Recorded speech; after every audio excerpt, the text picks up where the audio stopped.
wanting this. Are you not entertained? Is that why you are here?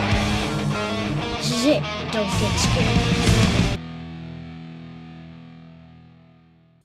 If it bleeds, we can kill it. Hey there, guys. Welcome back to a Friday edition of the live show. Thank you for joining me. I hope you grabbed a caffeinated beverage and something salty to eat. Now let me open up my caffeinated beverage. This is the nectar of the gods. Basically just carbonated water with caffeine in it that will eventually explode my heart, but that's not the point. We're here tonight to talk about movies. Now, the two main topics I want to dive into is I want to talk about the brand new Predator movie, Predator Badlands. Do it! Do it now!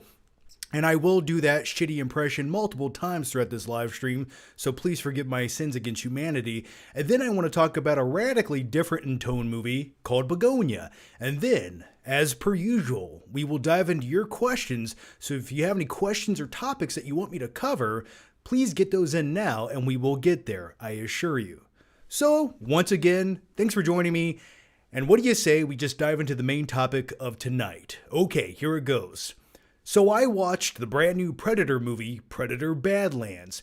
Now, going into this movie, I had some very strong reservations because when it comes to the last few installments of Predator sequels, beyond the first film, which is by far and away my favorite, it's sort of the quintessential 1980s action machismo badass movie where you have these mercenaries who are in the woods, or the jungle, I may say, or in the jungle, and they're tracked down by the ultimate killing machine, the Predator. There's baby oil, there's mayhem, there's death, there's destruction, and gore. And ever since I was a stupid little kid, I've always quite enjoyed the original Predator.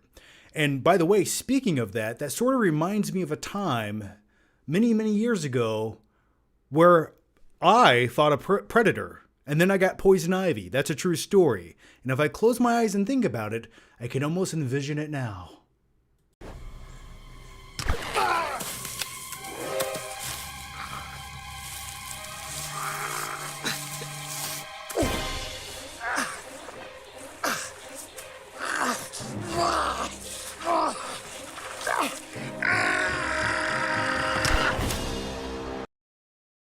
What's the matter? Pushing too many pencils?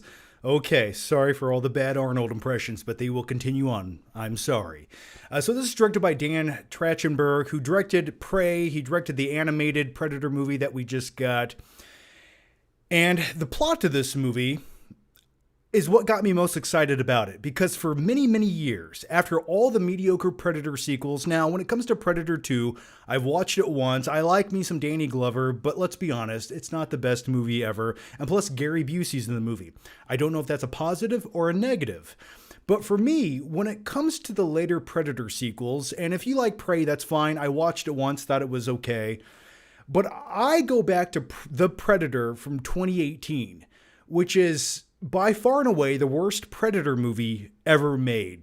You basically have a child with autism, but he's a superhero in that film's universe, and it's the most unsettling and disappointing Predator movie I've ever seen. The directions that movie go are unfathomable to me. It's truly a crime against cinema, and how it was ever made, I'll never quite comprehend. But also keep in mind, it came from Shane Black, and I had very high expectations for that movie, and it didn't deliver on anything other than disappointment.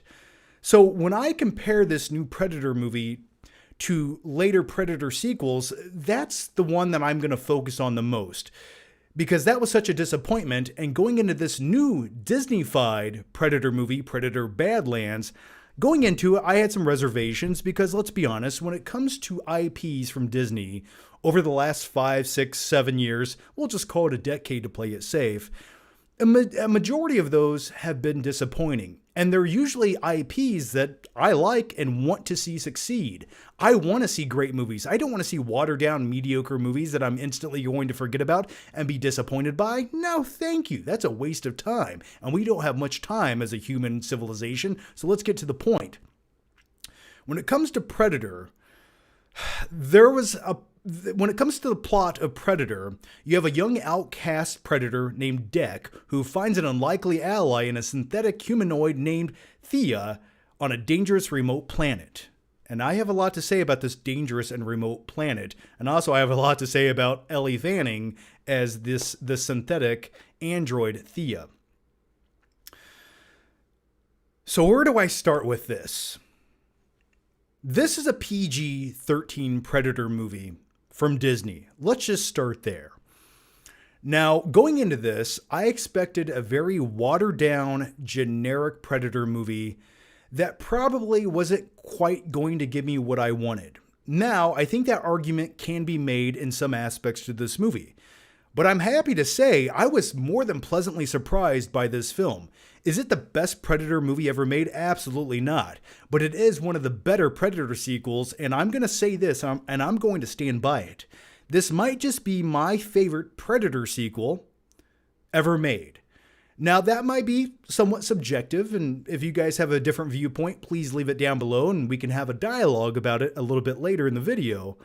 But I was so happy that they finally just wanted to focus on the Predator and their clan and their culture, and making the Predator the central character is something I've wanted to see since the first Predator movie.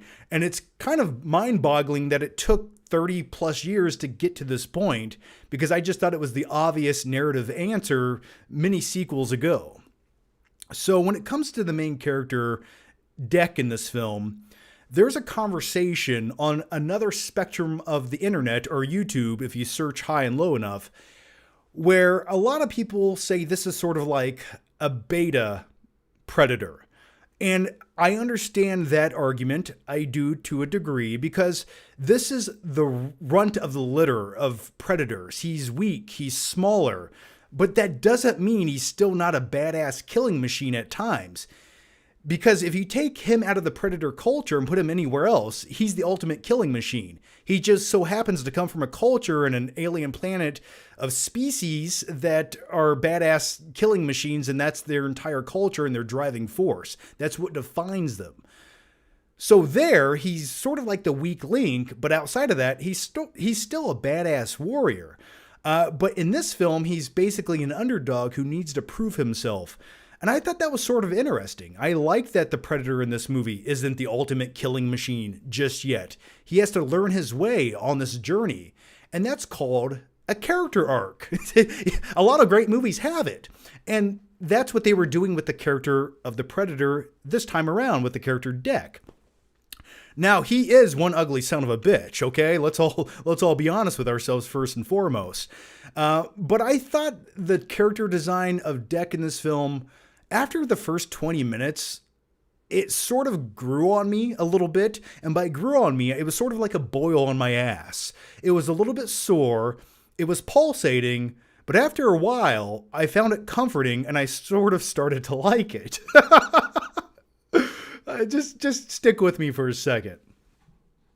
So when it comes to that rated R Predator movie from the 80s, I don't think you could even remake that today if you made another rated R Predator movie. Some of the shit they said in that original movie, I just don't see most studios saying it nowadays, even if you made a rated R movie. You could get away with stuff like, what's the matter, pushing too many pencils? You could say things like that, but there's just some other things like, you know, are you a slack jaw, blah, blah, blah. I just don't think you could get away with it in today's atmosphere or climate. Though I wish we could say whatever you want in movies, because that's an art form, and to censor it, I think, is a crime against humanity. But anyway, this is a PG-13 movie, and I feel like the story of this movie was written to basically implement that PG-13 rating in a Predator movie and get away with it. But they do some clever stuff that I quite enjoyed. Now, this movie, as far as the vibe and tone goes, and hear me out for a second, I'm giving you this as a positive and sort of a negative at the same time, however you want to decipher it. Because this does come from Disney, there's definitely sort of like an MCU superhero vibe to this movie. And there's also an Avatar vibe throughout this movie as well. Now, if you like both of those things, you sort of get those elements and vibes in this movie. And if you despise both of those things, well, you're going to start cringing in just one moment. But I will say this. I think those themes and vibes and tones were apparent, but I think they were like the best versions of both things that they could be without getting overly indulgent. Now, when it comes to like MCU superhero movies, lately there's been a lot of bad ones, but when the MCU was great and it was good and they were telling great character-driven stories, I enjoyed those things. And I will say Deck in this movie definitely does come across almost like an anti-hero that you would see in a superhero movie. And the best way I'm going to describe his character is he sort of feels like Max from Mad Max. He's this anti-hero, this guy stuck in this situation. He's a warrior of the wastelands, but he learns to have a heart and he wants to do the right thing. Because a predator with a heart of gold, well, that's something kind of cool, and I'm okay with that. It also has those very strong Avatar vibes. Oh, and by the way, another anti-hero Deck reminded me of was someone like Wolverine. The Wolverine, in fact, is a predator, and so is the Predator. But speaking of those Avatar vibes, when this character goes to this distant alien planet that's probably the most hostile planet you could ever imagine. And what do I mean by that? I mean, the plants explode, tiny little bugs explode, the trees come to life like it's Lord of the Rings, the vines are swinging around, everything that can kill you exists on this planet. Even the grass is made out of razor wire and will cut you up and end you immediately. So it's a very hostile planet.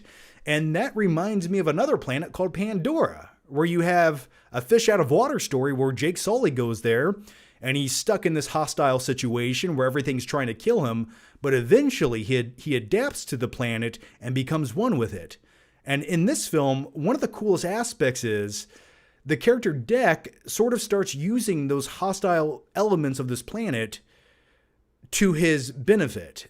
And I liked that. He becomes a true survivalist on this planet, and I liked that vibe. You know, that's sort of what made the original Predator so great was you had Dutch on that planet covering himself in mud to hide himself from the vision of the Predator. So I liked little things like that throughout the movie. Now let's talk about Elle Fanning in this film, who plays a synthetic character who basically doesn't have legs for half of the movie. Now, at first, you would think she was programmed with the personality of ADHD. She's very hyperactive, sort of annoying. And after the first act, her character sort of gets a bit more serious, and I liked her character a bit more. Now, one of the major complaints right now on the internet is a lot of people say that this movie focuses too much on her character and not enough on the Predator. And I think there's a nice blend. I really do. I think the movie gives you everything you want to see from a Predator in the survivalist-like situation, becoming one with the environment and trying to survive and take home this giant trophy to prove his Predator-like manhood. But also, you have to segue away from that every once in a while in a movie, or else it's going to get very repetitive. So I thought the dynamic worked very well, especially with the character Deck working together with this synthetic character. And the thing I liked most about that was the point is made in this movie that he can use her like a tool. And from a Predator standpoint and logic, well, that makes sense. If you can use this tool to your benefit and your advantage, why would you not do it? It just so coincidentally along the way, they sort of become friends. But this is an adventure-like journey movie on this planet, and I see what Disney was going for, okay? Let's step back and look at this from a marketing standpoint. If you were to make this a hardcore, gritty Predator movie, dudes like me would enjoy it, and I maybe one day we'll get back to there. But from a marketing standpoint, I think Disney wanted to make this the most wide appealing Predator movie they possibly could, to where if you like sci-fi, you like action, you like adventure, and they so happen to have all of those things underneath the IP of the Predator franchise, well, typically that means box office success, except if you're Tron Ares, where it doesn't. But then again, I think Predator Badlands is a much more entertaining movie than Tron Ares. But I'm not saying this is a perfect movie by any means. Now let's talk about some negatives. Like I said, this is a Disney movie. And when Disney starts making Predator movies that, in my mind, should be rated R, where they're gritty and over the top with oil covered macho dudes just flexing their arms, blowing shit up, that's the kind of movie I envision. But once again, this is 2025 and this is a movie by Disney. Now, do I think this was Disney-fied a little bit? Absolutely. There are a few characters in this movie that feel like they could almost belong in something like Guardians of the Galaxy or even a Pixar movie at times, where you have like a little monkey alien character that I was pleasantly okay with the way that they went with the story of this character. But at first I was like, are you guys making a Jar Jar Binks mistake in your movie? Please don't be so stupid to do that. Please don't do that. And I wouldn't say they quite do that, but they do make a cutesy alien-like CGI character that has big googly eyes. So when they start making plush characters that they can sell at Toys R Us, and by the way, Toys R Us has been closed for 15 years, that they can sell at Target or Walmart. I wish they could sell them at Toys R Us because I'd go there and look at them. Would I buy it? Absolutely not. But would I like to go back into a Toys R Us store and sniff the bike tires? Absolutely. I miss those days more than you'll ever know. But those aspects of the movie I was not a huge fan of. Also, it does feel like test demos gave their viewpoint on what the narrative of this movie should be to appeal to the widest mass following. And by that, I mean like younger kids. There are some MCU-like jokes in this movie, and I think some of them work. But for the most part, they just felt kind of shoehorned into the movie. And I think those are some negatives I have with it. But also, the movie does have some levity. You do see some, I wouldn't say jokes from the Predator because he has this stoic-like personality, but there is sort of a little bit of comedicness to the Predator at times with his dynamic with the synthetic character Thea at times. And I thought that was just the right amount. I never thought I would, see a likable Predator, but here we are. And speaking of this movie being Disney-fied, at one point, there's an alien bug that acts as a plasma caster for the Predator. Now, I was questioning how that was working logistically. It was kind of cool, and I kind of liked it. And also, speaking of the Predator and his weapons and his gadgets, you do get to see a majority of them in the movie, but they are limited, and I won't tell you why, but he sort of loses the ability to use all of them early on in the movie, which kind of gives the Predator a disadvantage. But you do see him wielding a plasma sword, tearing shit up, destroying large alien-like creatures that sort of look like they could belong in Mandalorian. But overall, I did like this alien planet that the movie takes place on because the movie's constantly always going. Now, if you could go into the recesses of my brain and give me the ultimate Predator movie focusing on the Predator, I would like to see something like The Predator meets Apocalypto, the ultimate survival movie where the Predator is constantly on the run. It's gritty, it's rated R. That would be the type of movie I would want to see, ultimately speaking. But the movie that we got sort of has the foundation of that concept, okay? So, outside of a few annoying characters and some Disney-friendly kiddie stuff that you see, overall, I think this is a very easy-to-watch movie.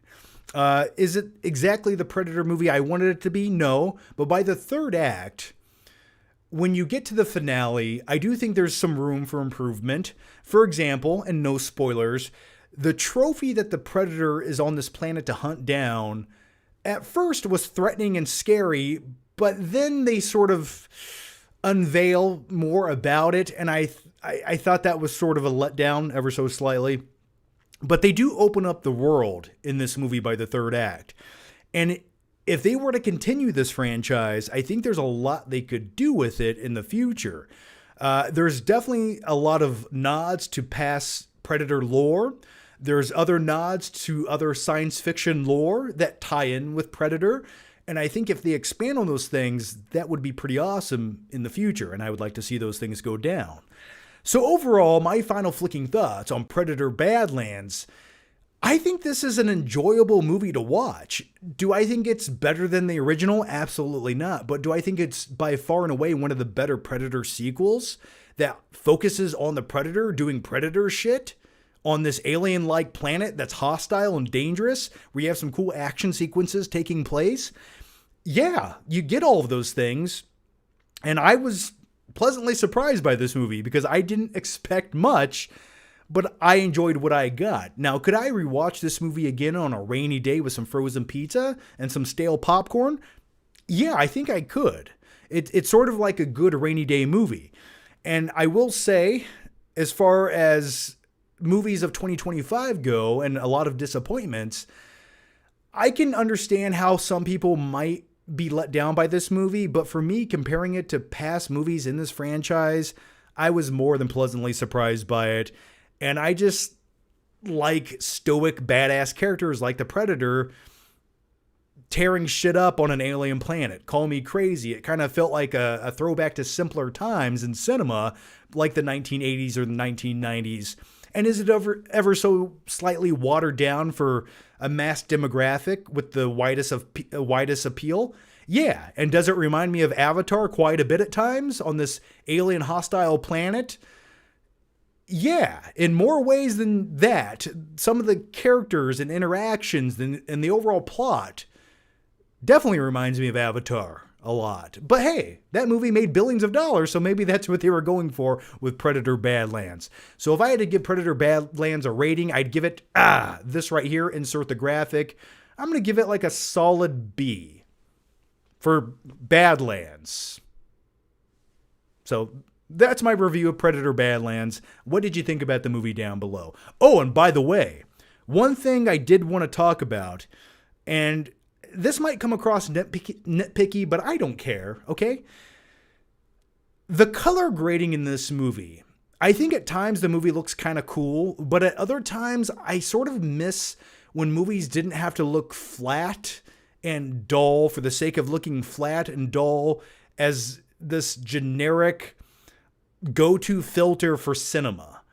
And I feel like if the movie just had more contrast and more color and was a little bit more vibrant at times, and you could kind of feel the grit on it, I think that would have enhanced the movie and the environment and the atmosphere of this film a lot.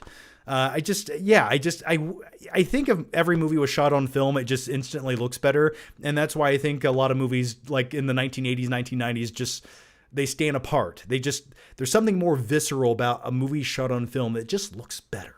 Okay, what'd you guys think about this movie? Let me shut up now and read some of your comments. What did you guys have to say? Bugonia is better than Predator Badlands. We're going to talk about Bugonia in just 1 second. Love the honesty, John. Hated it, but I'm glad you had a good time.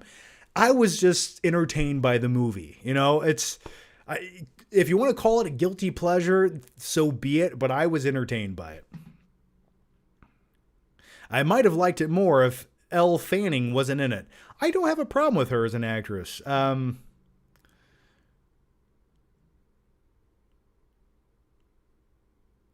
Hope you all already saw the movie because it's being described to you in detail. Well, absolutely not. It's not. See, this is called giving context to a review. I gave you the synopsis, I told you a few plot details, but I didn't spoil the movie. And that's one of my biggest nitpicks with people in their comment section is, how the fuck can I give you a review without any context or substance? You want me to give you a one-sentence synopsis and say, it was good? If you want that generic, bland review of a movie, go watch short-form content on TikTok. I want to talk about films and give you some substance in my review and explain about why I liked things and didn't like things. That's called an objective yet subjective opinion on this art form called film, from a guy with a mild speech impediment right now. Movie was good, me like. No, that's troglodyte. No, we're not going to do that. All right, let's go to the next one here. Disney is all about the money. Well, I hate to break it to you, but 99.99% of all corporations are about the money. You think people are just making movies to express their artistic abilities? No. They want to turn a profit. But the thing is, can you make a good movie? Can you make a good product that makes you feel something at the end of the day? And that's what I want cinema to get back to. I don't mind if they're I don't mind if a studio is there to make a profit. By all means, make a profit. But just give me a product worth paying for. That's all I'm saying.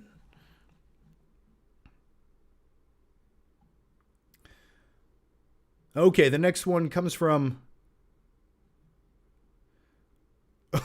needed more Walter Goggins. Okay. All right. Give us your Predator impression. That's my Predator impression. Okay, guys. Let's go to the next main topic here, shall we? And then we'll dive into the questions. So keep them coming. I'm ready. Okay. I want to talk about another movie that I watched this week called Bugonia, starring Emma Stone. Now, let me give you some backstory on Bugonia. I knew that this movie existed 2 weeks before it came out by walking down the hallway of my local Regal Theater, and I saw this poster in the distance, and at first I was like, what kind of art house pretentious horror movie from A24 is this shit going to be? I kind of want to see it. And then I saw a trailer for it, and I was like, this is sort of like the type of movie I want to watch. Now, what is Bugonia all about? Well, it's about a conspiracy-obsessed beekeeper who kidnaps a powerful pharmaceutical CEO he believes is an alien plotting to destroy humanity. As he interrogates her, truth and delusion blur until it's revealed. Blah, blah, blah. Can't spoil the movie. Okay. So when it comes to this movie, the best way I can describe Bugonia is it gave me vibes of another movie that I quite enjoy called Fargo. Now, if you haven't seen it, oh, don't you know, he was a big fella. It's a sort of a dark comedy film about a used car salesman who needs the cash, so he hires two dudes to kidnap his wife, and bad things ensue afterwards. But once again, the key term here is dark comedy. And Bugonia is definitely a dark comedy with a lot of satire, and that's the type of movie I quite enjoy a lot. The other thing I enjoyed about Bugonia was it sort of feels almost like a stage play with its screenplay. And what I mean by that is the movie only takes place in a few locations, and it's very heavy. It's very dialogue heavy with the conversations that go back and forth. And I love movies like that with witty back and forth dialogue. It reminds me of movies like Glengarry Glen Ross, which in fact was based on a stage play. Then they made it into a movie, and I quite enjoy that movie. It also reminds me of another movie directed by Quentin Tarantino called The Hateful Eight, which is not a stage play, but sort of feels like it was based on one, seeing how it takes place in one location with tons of dialogue-driven sequences that go back and forth. And I eat shit like that up, and I quite enjoyed it. But Jesse Plemons in this movie, who I like to call as the creepy, slightly autistic-y version of Matt Damon, he just chews the scenery up as an antagonist in this film, and I quite enjoyed his character a lot. Jesse Plemons always plays a creepy shithead, and I will stand by that. Ever since we first got introduced to him in Breaking Bad, I've always thought that is a great character actor to play a dude you don't want to be stuck with in a basement. And so when he was cast in this role, going against Emma Stone's character, I thought it was brilliant. So there's definitely some very strong performances throughout this movie. A few nitpicks are, I think it gets a little bit heavy-handed sometimes with like some of the messaging of the movie. But it definitely has a tense, unpredictable tone throughout. You don't know how this movie's going to go. And by the end of the movie, it definitely goes off the rails. And I think some people might not like that, but I appreciated that the movie went for it. Some of the pacing in the middle section is a little bit uneven, but really that's a nitpick. And I liked the symbolism throughout this movie. I really did. Once again, does the symbolism get a little bit heavy-handed? Sure, but man, it's a good time. So if you haven't watched Bugonia, can't recommend it enough. It's sort of like my type of movie I enjoy, and I wish we got more movies like this because it's not some big $100 million movie like Predator Badlands or, I don't know, some other junk like Tron Ares. I wish we got more movies like this throughout the year. And once we finally do, movies like this I will praise. So is Bugonia going to make it in my top 10 of 2025? Yeah, I'm thinking it is. So what do you guys think about Bugonia? If you haven't seen it, definitely recommend checking it out. I don't think the movie's doing that well at the box office, but is anything doing that well at the box office?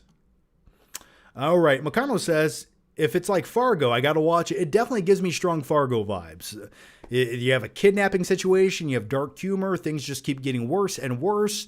I enjoyed it. It's basically like Fargo, but with an alien conspiracy theory that goes off the rails. There you go. Agreed. Color grading was off in parts of Predator Badlands. Yeah, man. Something about modern day color grading. Can you just make things look more visceral and give me some color to the movie? Like I don't go to the cinema to watch this drabby bullshit, okay? Like I go there to have pure escapism and enter another world. Can you just provide that for me? Crank up the contrast by 5% and the saturation by 5 or 6%. I'm not saying go Michael Bay levels, but just damn, put some color in your movie. All right. Have you seen season 1 of Fargo? Reminds me a lot of Breaking Bad. I have watched probably like 3 or 4 episodes of it. That's as far as I got in season 1 of Fargo. Never say never, but I liked it, but I wasn't quite getting into it as much as I wanted to. Oh, by the way, if I had to give Bugonia a grade, I would give it this right here. Insert the graphic. I'm going to give Bugonia, I'm going to give it like, I'm going to give it a B+. I really enjoyed Bugonia. Okay. That way I can edit all that shit together in a clip and post it separately. Huh? See? Kill 2 birds with 1 stone with the live streams. I want to work smart, not hard. Even though live streams are harder than pre-recorded videos for some odd reason, I keep doing them. Okay, let's go to the next question here. Let's scroll back. Let's scroll way back. Oh no. Okay. By the way, do you guys like my Ninja Turtle jacket? I've had this in the closet for a very long time, and I love it. Okay. I love it so much I've never worn it. Okay, the first question of the night. Are you guys ready for the Q&A? I know I am. But first, let me take a sip of this caffeinated beverage. Avocado Balls Johnson. I refuse to watch this streaming shit coil. Predator 2 and Alien vs. Predator Requiem are the only good sequels. Yeah, when it comes, I don't think Alien vs. Predator Requiem was good. I really don't. What I remember most about that movie, and if that's the 2007 Predator movie, and if it isn't, don't correct me if I'm wrong, but if it is, I remember that movie being so dark, I couldn't tell what the fuck was happening when I watched it in the movie theater. So I'm glad you liked them, but for me, I compare this newest Predator movie to The Predator 2018, which is in fact a Fox movie that was rated R. So hey, that's everything you guys want to see with a Predator movie, right? Except that was terrible in every way.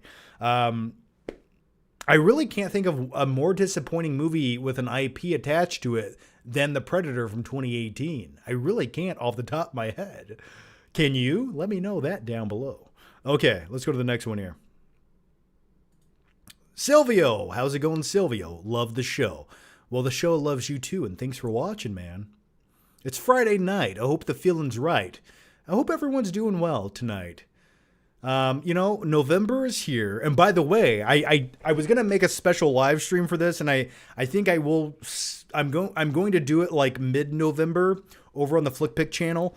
I have, by this point, been on YouTube officially for over 15 years.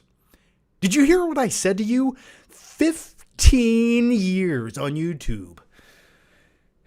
There's been a lot of ups, a lot of downs, a lot of what have yous, but the most important thing to know is we're still here talking about movies, being slightly douchey. But I hope things never change, because the more they change, the more they stay the same. Does that make any sense? Should I just go to the next question? I think I should. Here we go. But yeah, I'm going to do a live stream over in the Flickpick channel, sort of celebrating 15 glorious, magical, mystical years on YouTube. So look out for that. And I did promise you guys an updated top 20 movies of all time video, and I will do that as well. Okay, so we're going to do both of those things. I promise. They're on the way. Okay, the next one comes from Bo Slender.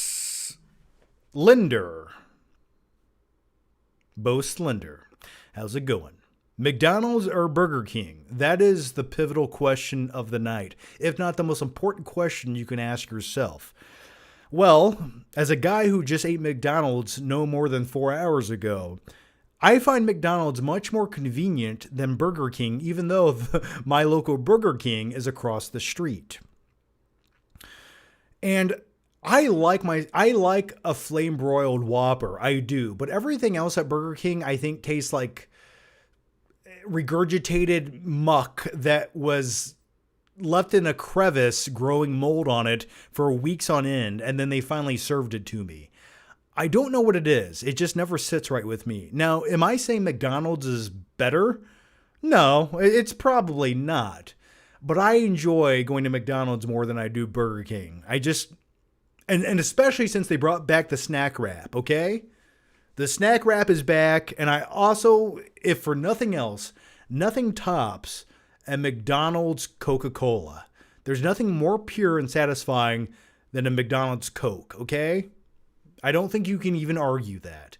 I think that is cemented as a factual statement at this point. It's an objective statement, if you will. Okay, let's go to the next one here. The next one comes from Andy Kumar, who says, you got to choose. What IP should Chris direct? I don't know, man. At this point, I don't even care. I don't know. I really don't. I have no recommendations or solutions to which IP that should be. I really don't. To be completely transparent and honest with you. Something very small scale. I would start there. Okay, let's go to the next one. And the next one comes from Steve Goldie, who says, hey, John. One of my favorite guilty pleasure movies is The Specialist. I love James Woods' over-the-top performance as a villain. Sylvester Stallone blowing up a bunch of stuff and peak Sharon Stone as her sexiest best. What are your thoughts? I vaguely remember The Specialist. 1994, former CIA demolition expert Ray Quick, played by Sylvester Stallone, lives in Miami as a hitman. Dude, I vaguely remember The Specialist. Actually, I'm going to be honest with you. I don't really remember this at all.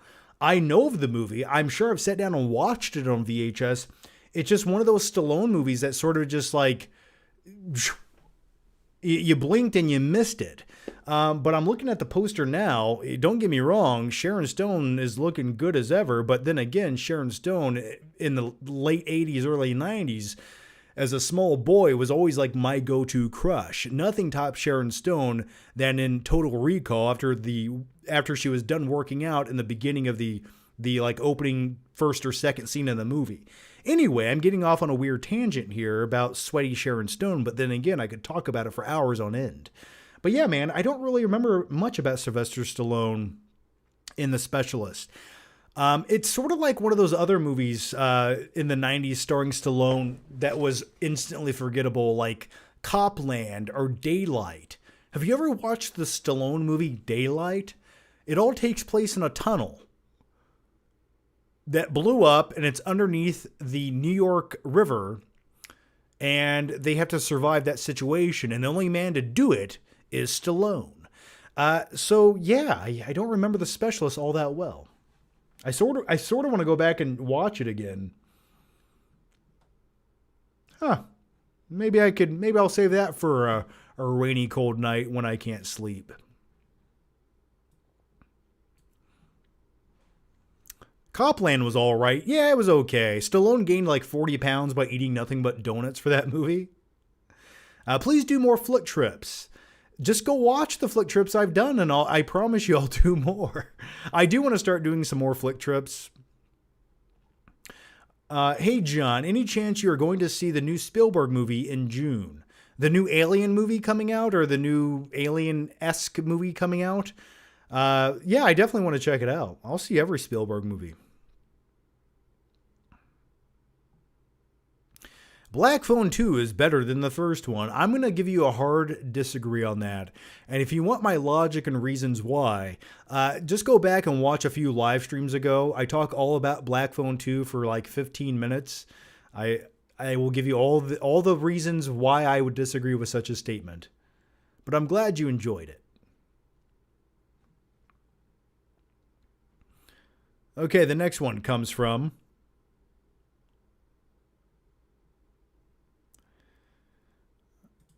Avocado Balls Johnson, who says Jesse Plemons has finally downsized after 10 years. He turned into a blimp after the last season of Breaking Bad. Seeing him in El Camino was jarring. Yeah, watching him in El Camino that was supposed to take place during the last season or immediately following the last season of Breaking Bad was a bit jarring. It's like, do you have a thyroid?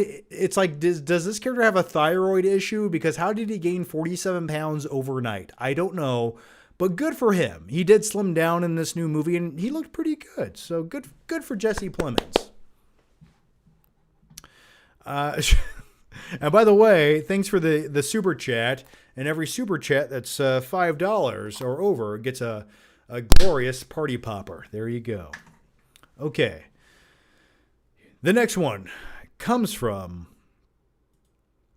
Tristan Giblin, who says, John, what is your favorite Nick Cage movie? Mine is Bad Lieutenant. You know what? And that is a great question that also deserves another party popper. 3, 2, 1. There you go. Now, when you say Bad Lieutenant, I would definitely say I have never laughed harder while watching a Nicolas Cage movie in the cinema than I did when I watched Bad Lieutenant in an art house theater packed full of senior citizens, because that's primarily who go to this art house theater I was going to when Bad Lieutenant New Orleans came out. And I don't think they understood the dark humor that the movie was giving audiences. I think it just went over their gray hair. What, I have gray hair too, but you get what I'm saying. I just think it was lost on them. And my friend and I were watching this laughing hysterically to the point I was literally choking on my fucking popcorn. The scene in Bad Lieutenant. And by the way, speaking of senior citizens, the scene in Bad Lieutenant where he goes to the nursing home to confront the old lady, and she closes the door, and Nicolas Cage is just behind the door like this, all coked out, and he cuts off her oxygen tube. That was pure cinema, and I was laughing harder than I ever have in the last 15 years of my life. And just thinking about it now makes me laugh. But all the people around me, I don't think they understood the humor, and they thought I was a psychopath. And that's okay. So yeah, I agree with you. But my favorite Nicolas Cage movie of all time, where do you even start with such a thing? One of them would be probably Lord of War. I think that it's a truly underrated movie. I quite enjoy it. And if you haven't seen Lord of War starring Nicolas Cage, I guess they're making a sequel. It feels like it's been in production forever, but eventually we're supposedly getting that. But I might say Lord of War. Also, Matchstick Men is another favorite Nicolas Cage movie. So between those two, I say those are a couple of my favorite Nicolas Cage movies.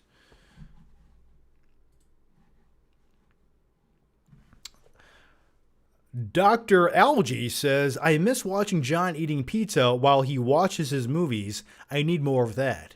Well, hey, if you guys want me to do a movie commentary video, maybe, maybe even a live stream commentary. Now, keep in mind, I might do one for YouTube members, and the reason I'm going to have to do it like that is because I can't broadcast that shit on YouTube because it'll just get taken down if I watch a movie with you guys.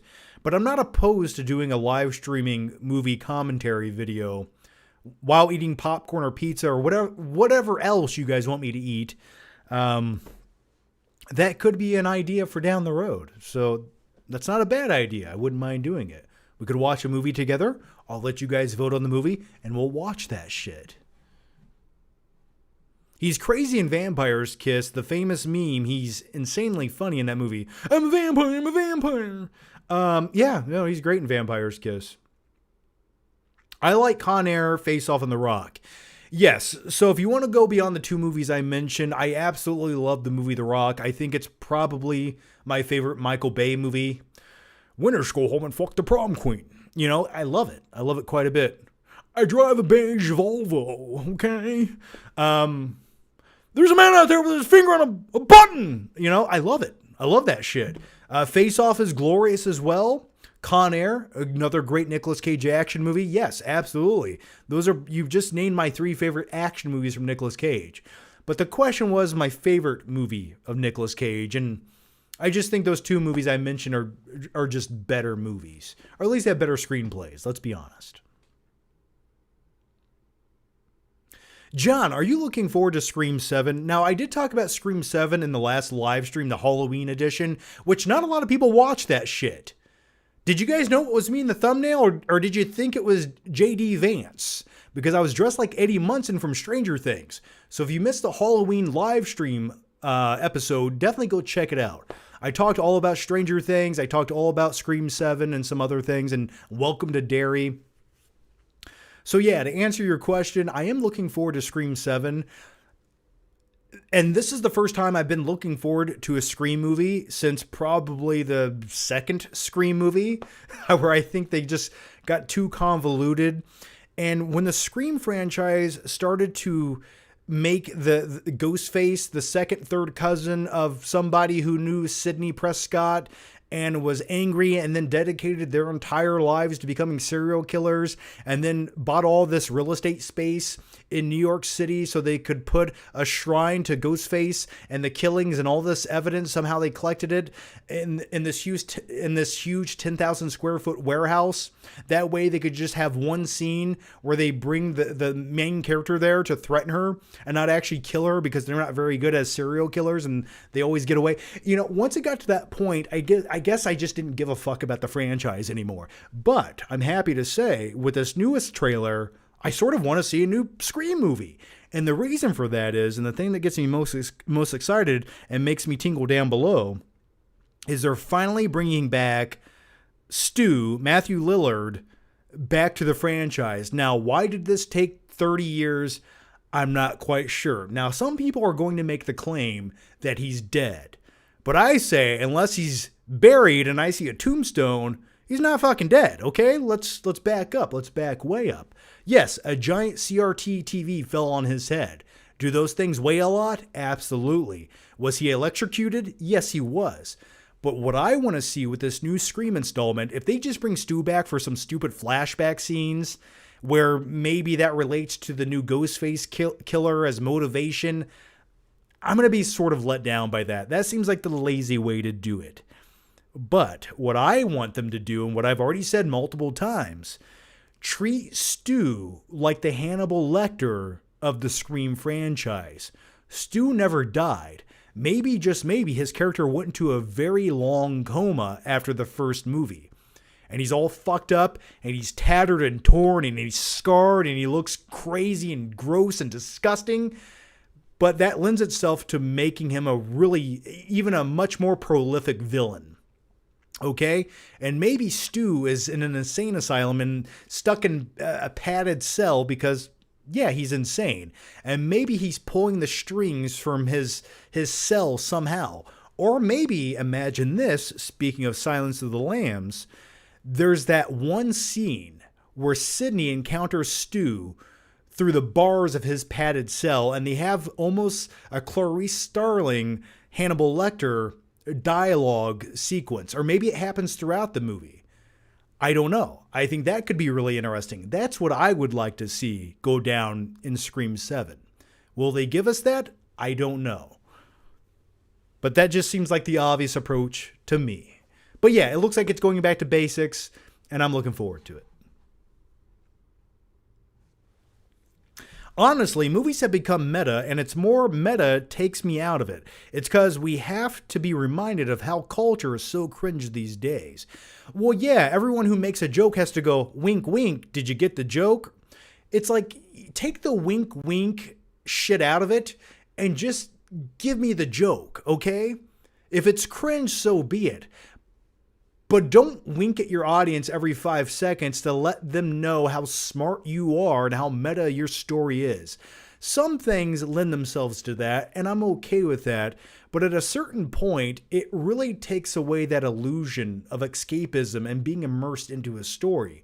Because let's talk about older movies. Guess what they didn't do? They weren't overly meta. Now, there might be a few movies you could pick apart and say, yeah, they were meta. But ultimately speaking, movies weren't meta. This trend is something new over the last decade or so, where every other movie is meta. And don't you see sort of a correlation with movies getting worse and worse over the years and that being a new trend? I think there's something to be said there. I miss a time when movies could just be what they were. This is a story. This is an adventure. This is something you watch and you forget about reality for 2 hours and you just immerse yourself into this situation with these characters that don't remind you that you're watching a movie every 5 minutes. So yeah, I get what you're saying. I'm picking up what you're putting down. Last Action Hero was meta. Yes, and that's specifically what I was thinking about by saying there are a few movies. But Last Action Hero, its entire story and plot revolves around it being meta. And if anything, Last Action Hero was ahead of its time. And I still vague, and this is where I get this from. This is where I get this joke from, but I've sort of changed it and made it my own over the years. This is why sometimes when I say I'm going to punish myself for my sins against humanity, and I go, and I slap my hand, I got that hand slap from Last Action Hero. Because there's a scene in that movie where he basically, the villain blows up his ex-wife's house and he takes his hand and says, "This is your punishment for blowing up my ex-wife's house." And he slaps his hand like this. And then he's like, "This is for giving my daughter a black eye." And he punches him out a window. So that's sort of where I got that joke. But yeah, I think Last Action Hero was ahead of its time. I like the movie. The Ripper in Last Action Hero is creepy as shit. If you were to put the Ripper in a modern day horror movie, people would gobble that up. Some dude who kidnaps children, wears a yellow raincoat, and wields an axe? How could you not like that? Now, with all that said, let's look at the Ripper and tell me this shit ain't scary.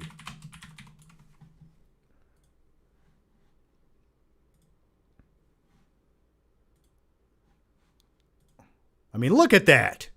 He looks like a candle melting with a mullet, and I like it.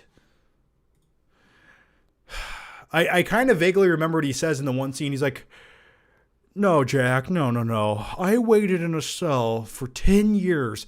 Things crawling in my head, things crawling on my chest." That's not a very good impression, but I'm just paraphrasing from what I remember of Last Action Hero. And I remember watching Last Action Hero in theaters with my dad on one of the weekends where he had custody of me because my parents couldn't work their shit out and had to get a divorce. Thanks for the childhood trauma. And that's why I am like I am. I have trust issues. So anyway, but my point is, every weekend I hung out with my dad. We would go see a new action movie or whatever new movie was playing. And for some odd reason, I vividly remember going to see Last Action Hero and another Arnold movie, True Lies. These are the kinds of movies I watched when I was a very small child. And don't get me wrong, we still went and watched shit like The Lion King, and that was great too. Or Blank Check, which is a truly underrated Disney movie, where Preston, a 10-year-old boy, starts dating a 28-year-old FBI agent named Shay. And do I think she committed some childhood crimes that day as a federal agent?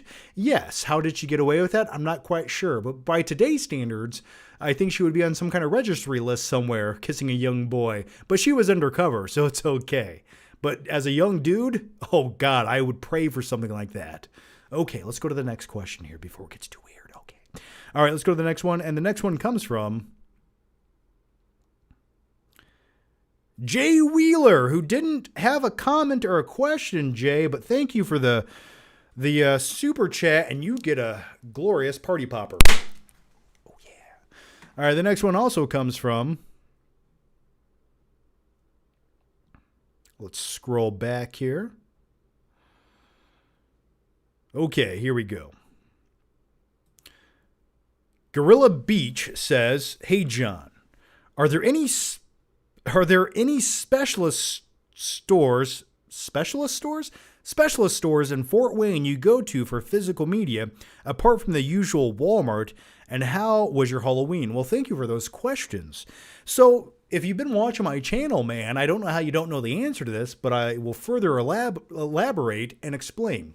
So watch some of my Flick Trip videos if you want an inside scoop of all the places in Fort Wayne I go for physical media. Mostly, I go to a place called Mega Replay. It's a very large store. If you go watch some Flick Trip videos, you'll see it in full glory. But I go there quite often to look for physical media. I go to a few other places like Half Price Books, where the books are half price, but the movies are 10 times the price they should be. I also occasionally go to pawn shops looking for movies, but the selections are slim these days. So those are a few places I go. I have also been going to thrift stores a lot lately, and let me just explain myself in intimate detail and explain why I've been going to thrift stores lately. I sort of wanted a hobby. And by hobby, I mean I like going to thrift stores looking for movies or video games, and some of the stuff I want to buy and keep, and some of the stuff I want to buy and like sell on eBay. It's sort of just a hobby I've come up with, and it gives me a reason to get out of the house, and it really gives me a way to express my hunter-gatherer Neanderthal instincts by searching and scouring for cool shit hidden in the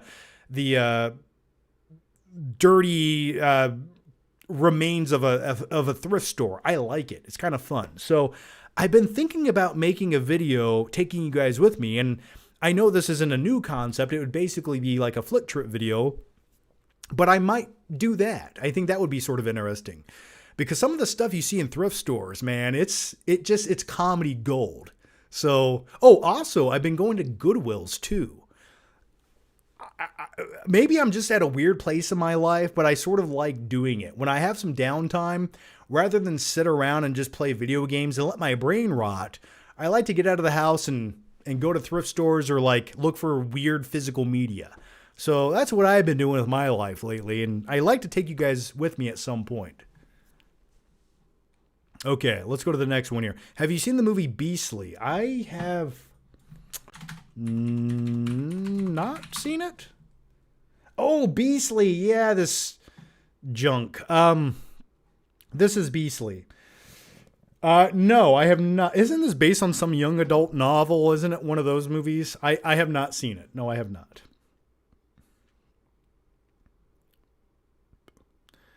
Jay Wheeler says, my message was underneath. Hey, Jay, how's it going? Hey, Jay, how have you been, man? Me and Jay go way back to like 2014. Jay used to have like a physical media website and used to sell movies. So how you doing, man? Hey, Jay, ask your question again because it did not pop up with your main question up here, man. So if you want to ask it again, please do it in the normal chat and I'll keep a lookout, okay? I won't leave you hanging. Okay, let's go to the next one here. And the next question comes from... and by the way... Oh, shit, where am I? Here we go. And my Halloween, sorry. My Halloween is pretty good. I actually hung out with my in-laws most of Halloween night, and my wife, they came over. But I decked out my front yard with decorations, skeletons, lights, tombstones. I have a picture on my Instagram.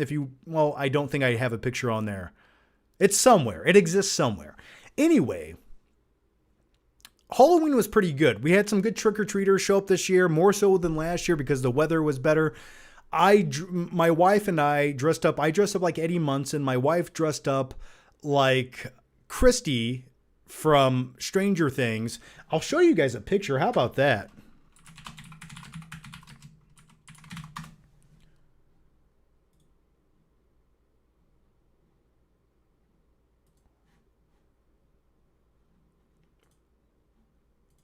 Oh, I have to log into Instagram to look at it. Okay, I'll just show you guys on X. How's that? Okay. All right. So here is my wife and I on Halloween. So there I am as Eddie Munson. Henderson! This is music. I relate to Eddie Munson quite a bit. And plus when he plays Metallica, Master of Puppets on top of his trailer, badass scene. My wife is Christy right there. Christy, wake up! That's basically how I wake her up every morning. So anyway, good time, and ate a lot of candy, and we watched a couple movies. We did watch Hocus Pocus, and we did watch the original Halloween. What more could you ask for on a brisk, cold, fall Halloween night? So, I hope you guys had a good Halloween, too. Okay, let's go to the next question here. And the next question comes from, let's scroll up here. Let's see if Jay asked his question. I don't think he did. Okay, let's go to the next one here. And the next one comes from Greywind, who says, excited for Ninja Turtles trilogy in 4K? Yeah, I am. I'll definitely buy that shit. Obviously, I'm a guy who likes Ninja Turtles. I have the Blu-rays back there. I hope the new 4K set's cool. Did I look at it? Maybe I did, maybe I didn't. I hope all the discs look like pizzas. If they don't, I will be disappointed. That's what the Blu-ray release did many years ago. But I'll definitely pick up TMNT on 4K. All right. Go, Ninja, go, Ninja, go. All right. Avocado Balls Johnson back says, do you like the movie Slither? I rewatched it before Halloween. One of the nastiest body horror movies ever made. So Slither.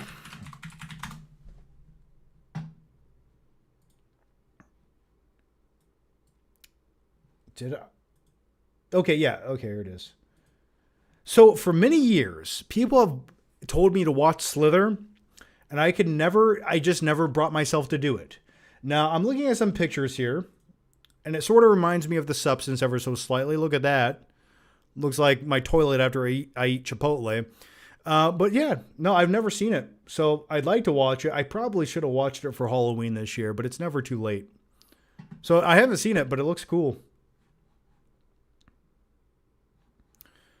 Never Mind Gaming says, thinking about going to SmackDown in my hometown, but the tickets are too high. Yeah, man, when it comes to buying WWE tickets, especially for something like SmackDown, which I assure you will probably not get sold out, just buy the tickets like the day of or the day before. You'll find a couple tickets cheap. Just do that. That's my best advice. They go so much cheaper like the day of.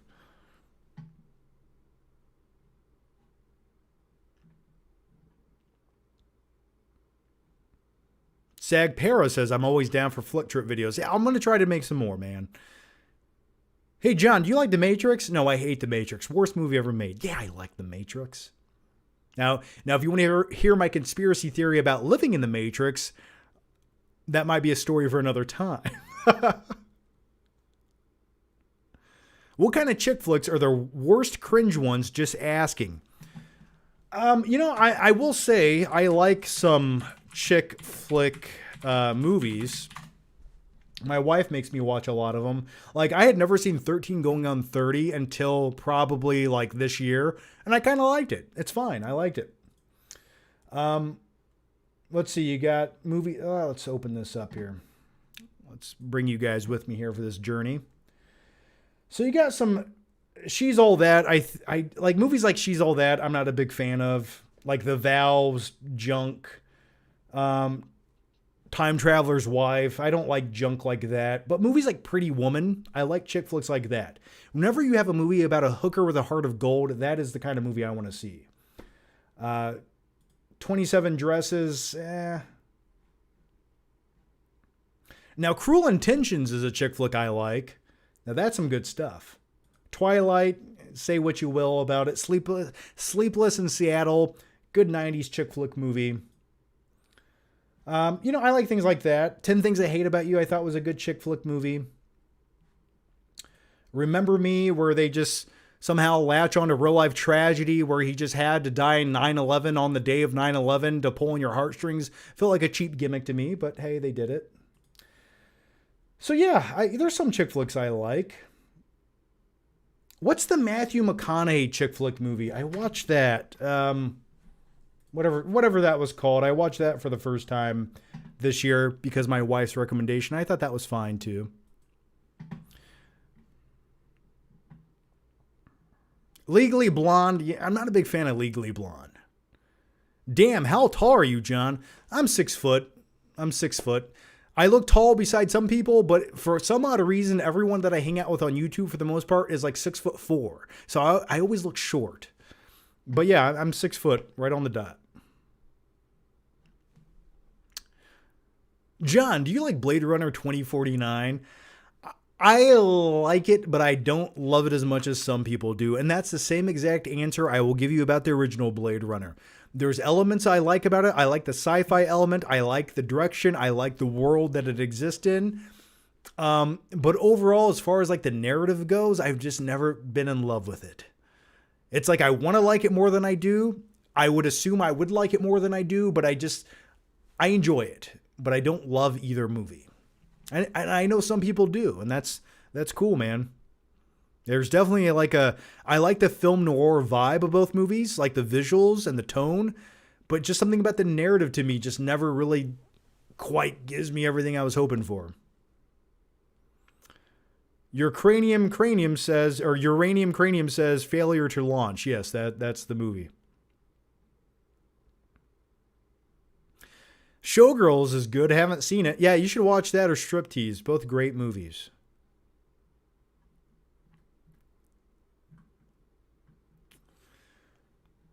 Okay. All right, the next one comes from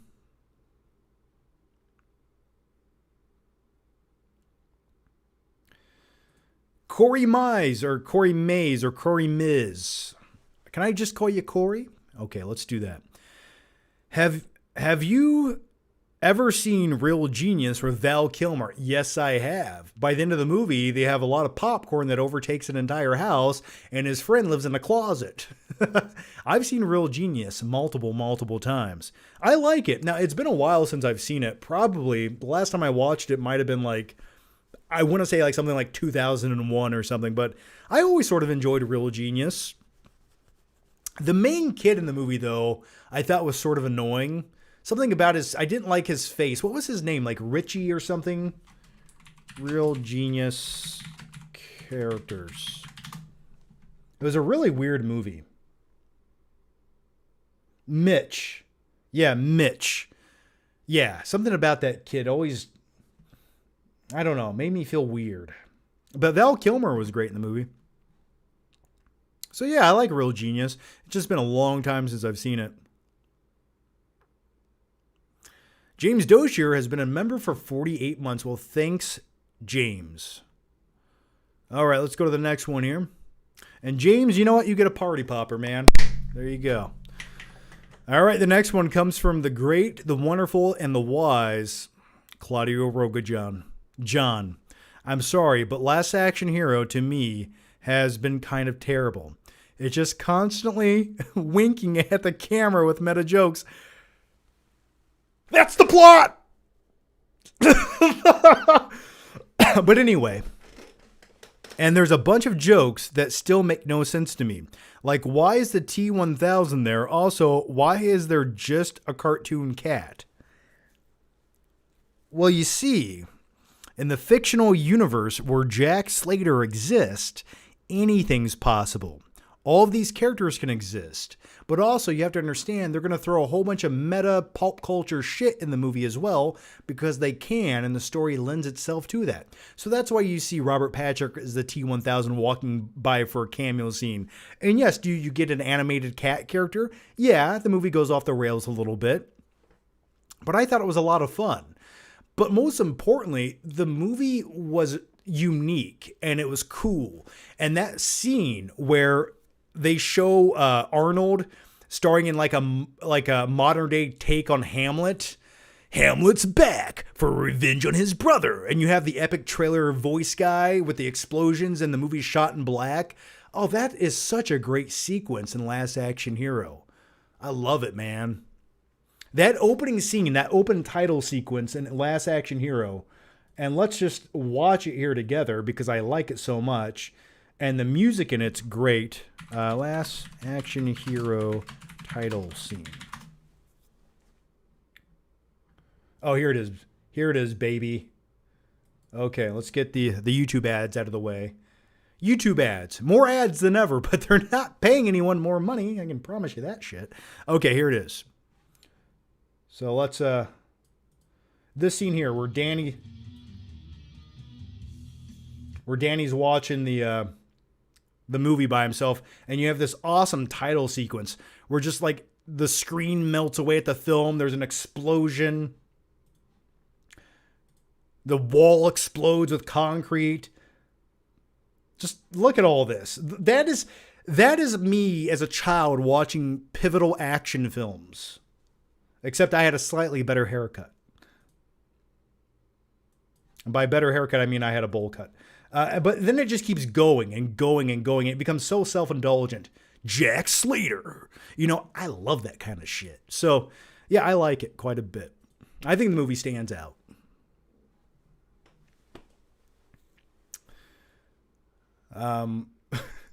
You're welcome, James Doshier. Your Uranium Cranium says, how did Val Kilmer's performance in Real Genius compare to his performance in The Snowman? How did it compare to his performance in Top Gun Maverick? I was going to do a really mean, crude joke, and I'm not going to do that. It was all I was going to do it in fun, okay, but I won't do it. Rest in peace, Val Kilmer, okay?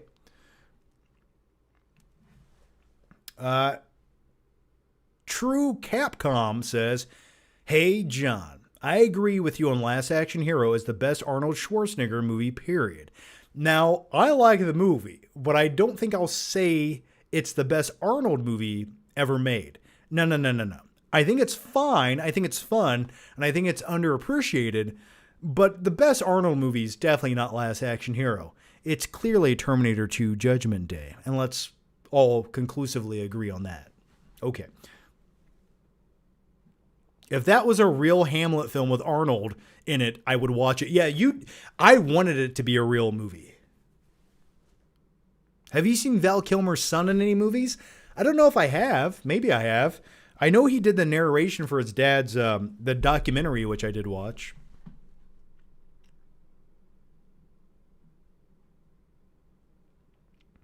Okay, the next one comes from Clark 1140, who says, who is the most annoying live show regular attendee? Is it me for asking that question? Absolutely not. It is not. You know what? I don't have any annoying regulars. I appreciate all of you guys. Keep asking the questions. Without you, I would have nothing to talk about. So I need you more than you need me. It's a symbiotic relationship. So thank you for the question.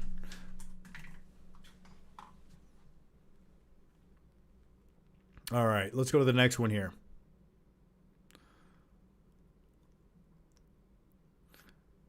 The next one comes from James Doshier, who says, I watched the latest Jurassic World the other day and gave up after the first 10 minutes to 15 minutes. Well, you didn't miss much. But anyway, I don't know if I made the right decision or not. Once Scarlett opened her mouth and somehow she sounded like Vin Diesel, I was out. I don't remember her sounding like Vin Diesel, but what I do remember was a bastardized generic version of what made Jurassic Park so great, where I went on this digital journey and had to tag along with all these very one-dimensional, boring characters with this very lackluster CGI, where dinosaurs sort of took a back seat to the main boring narrative of the movie, and I was just bored out of my mind the entire time. There's really no redeeming qualities about the new Jurassic World movie. There's absolutely none.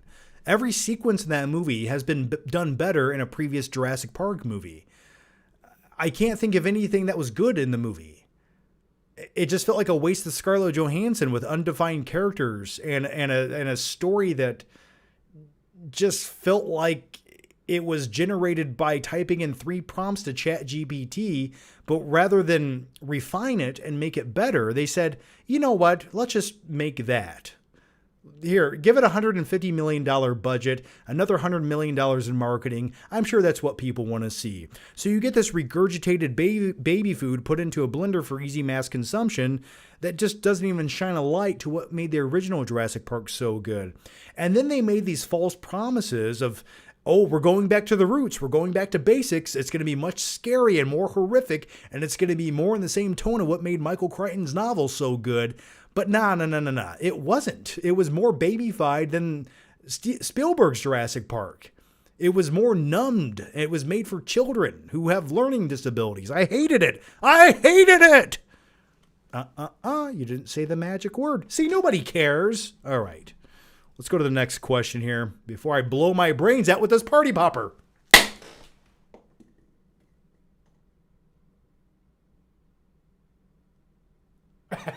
And that's what Jurassic Park will make you do to yourself, or at least Jurassic World Afterbirth will. Okay.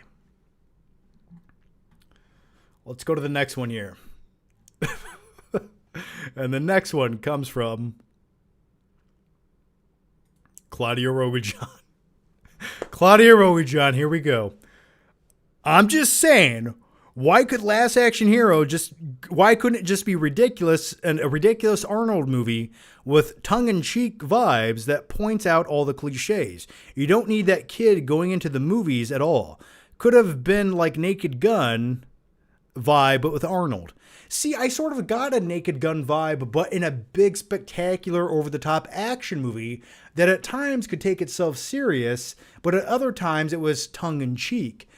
Once again, I don't hate the tone of it. I don't.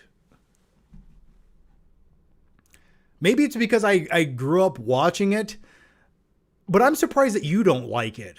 For all the crazy bullshit 19 shitty action movies starring Steven Seagal and Jean-Claude Van Damme that you enjoy, I'm surprised that you don't enjoy Last Action Hero. I truly am.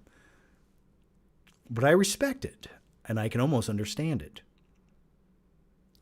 We got one here from Immortum. How's it going, Immortum? And thank you for the very generous question here, but let's dive into it. What do you say? Hey, John, do you ever get wasted and start reciting Boromir's line, "One does not simply walk into Mordor"? I know I do. Also, what is Zack Snyder's best film in your opinion? For me, it's Watchmen or Man of Steel. Well, thanks for the question, Immortum, and you get a party popper right to the face. Speaking of one does not simply walk into Mordor, I look down at my crotch and read my lines. Sean Bean, who, by the way, I did meet in person. Very nice guy, very quiet. Feels like when you're in person with Sean Bean, it feels like he doesn't know how to talk, but really nice guy. And I did ask him the obvious question. At what point did you realize that you die in every single movie? But does he really give a shit when you're getting paid millions of dollars to die on screen? All right. So anyway, my favorite Zack Snyder movie, I like Man of Steel quite a bit. I think one Zack Snyder movie I really like, and it doesn't get old or tedious to me to watch, is Dawn of the Dead. I think that's probably one of Zack Snyder's most enjoyable, fun movies to watch. But I do agree with you. I like Watchmen. I like it for the most part. And the thing about Watchmen is there's a lot of scenes in the movie I love. And there's a lot of characters in that movie I love. And Horshack in that movie is a character I really enjoy. But the movie as a whole, I feel like is a little bit discombobulated, narratively speaking, and it feels twice as long than it is. But I do like it quite a bit. But yeah, I'd go with that. So thanks for the question, man. Austin Burke's pink nipples. And that is true. I can testify to that. John, give me your thoughts on CGI Will and Plurberus. Oh, you're talking about, okay. It took me a second to comprehend what you're saying here. CGI Will. Okay, so today, sorry, I'm not IMDb. I can't remember everything off the top of my head. Okay, so when it comes to CGI Will, you're referencing the 5-minute sneak peek we got of the Stranger Things series today on YouTube. Now, I did watch that as I was sitting on the toilet preparing for my live stream, and as I typically do. And I did watch the 4.5 minute first 4.5 minutes of Stranger Things season 5. And I thought to myself, yeah, this is okay, but it really feels like they're injecting the most hyperbolic, action-packed shit they can just because. So, for example, Will was abducted as a small child riding home after playing D&D with his friends, and we knew that, but we didn't know everything that happened to him right after those events. But now we sort of do. And there's a sequence where, like, he shoots a Paragorgon, or Paragorgon? Is that right? Demogorgon in the face with a gun, right? Runs away, climbs up a tree, jumps off the tree like he's Sylvester Stallone in Cliffhanger, falls down the tree by 75 feet. He's okay, though. It's fine. He didn't break any bones. And it's just like, you're kind of like, you're pushing it a little too far with little Will. But the main thing to take away from this deep fake version of Little Will, played by another actor with like Will's face on it, was it didn't actually look like Will to me. It looked like if Mike and Elle had a baby, that's what it looked like. It looked more like young Mike than it did young Will. Did anyone else notice that? Let me know down below.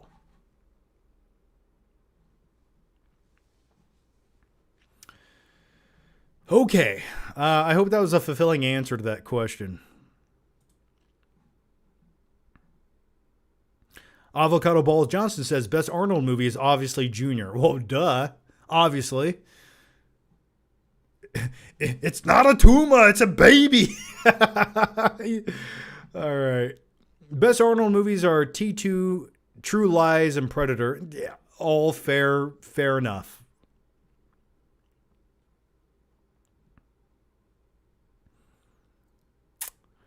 Okay, the next one comes from what sneak peek? They released a sneak peek of Stranger Things Season 5 today. Did you not see it? Okay. John, did you watch Weapons, and what did you think about it? Are you excited about the new Resident Evil movie by the same director?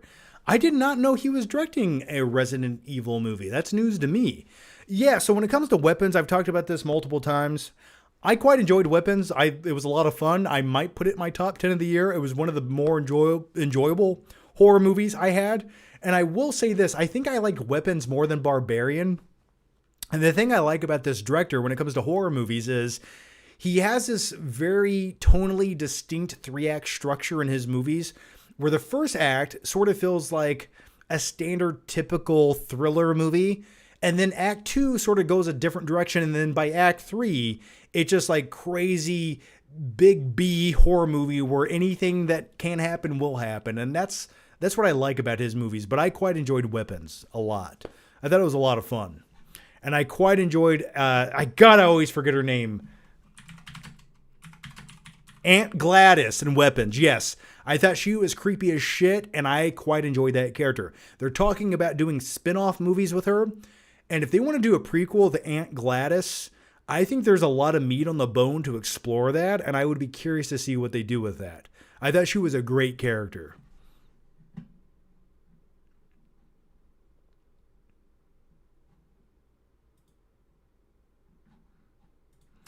Okay, the next one comes from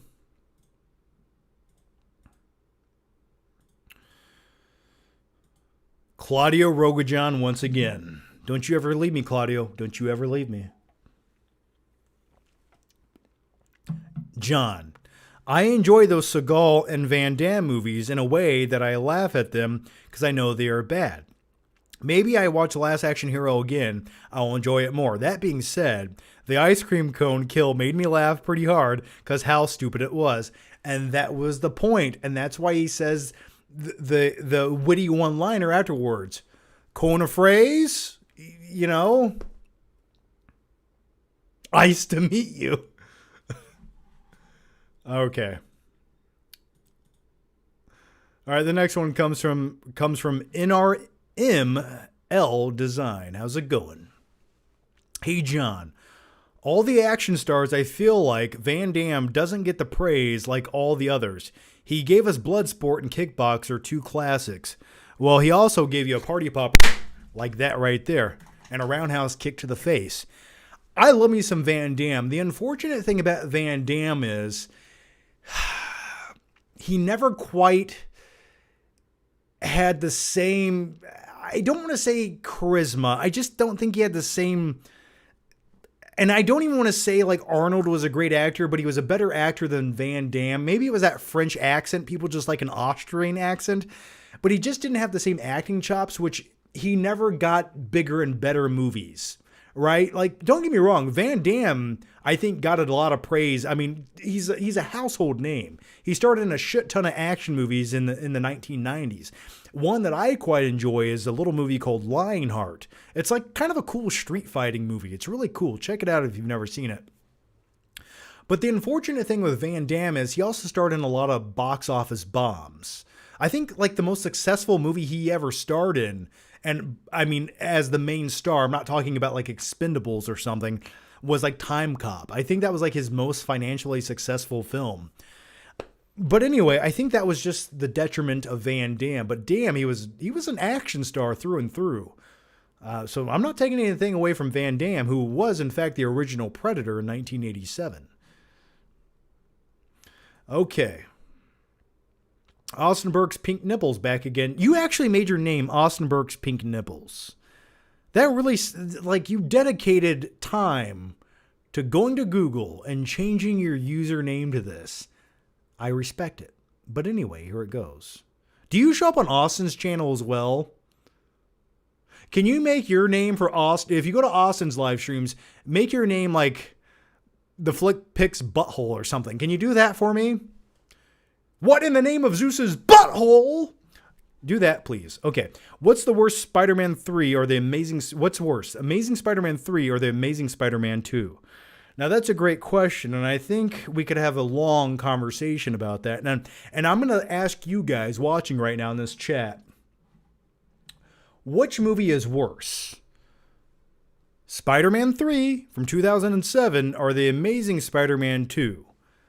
Leave those thoughts and opinions down below and let me know why. Okay? Please get those in right now. We will explore those momentarily. Okay, for me, I will say the bigger disappointment was by far and away Spider-Man 3 from 2007. Because after Spider-Man 1 and 2, I was expecting big things. And I was super hyped to see that movie. And once again, I've said this a billion times. I don't want to reiterate the story again, though I will if you want me to. Spider-Man 3 was one of the worst theater experiences I've ever had in my life. Not only because of the people I was watching it with, but also the movie itself. It just was a letdown across the board.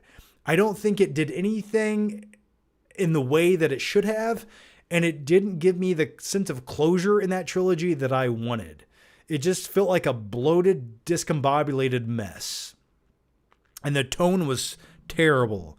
And it got really indulgent, and it made a lot of questionable decisions at best. Now, when it comes to The Amazing Spider-Man 2, it's terrible in its own regard. I mean, at times, it's Batman and Robin terrible. When you have Jamie Foxx painted blue saying shitty one-liners, well, you got to roll your eyes at stuff like that. But there are a few cool scenes in The Amazing Spider-Man 2 as well. Like the sequence where he goes to save Gwen Stacy and fails. I thought that was really good. I thought that was a great sequence. And her head hits the pavement like that, and he shoots his web out, and it's like a little hand coming to reach for her. It gave me chills watching that sequence, and I was like, they did it. They killed her ass. Okay, I like this. But then you have flashbacks of what's-his-face, the cop, played by Dennis Leary or whatever his name is, and it's just like, what is his ghost doing over here? And then just some of the villains in it, just... So yeah, it wasn't that good of a movie. It was a little bit bloated. And my biggest problem with the Amazing Spider-Man movies were that shoehorn in backstory about Peter Parker's parents and the mystery surrounding them. And meanwhile, they're just like boring people who died on a plane crash, and thank God they were using a Sony laptop, product placement. And that whole backstory just didn't do anything for me. I just didn't care about it. I felt like it was forced into the story, and it was unnecessary.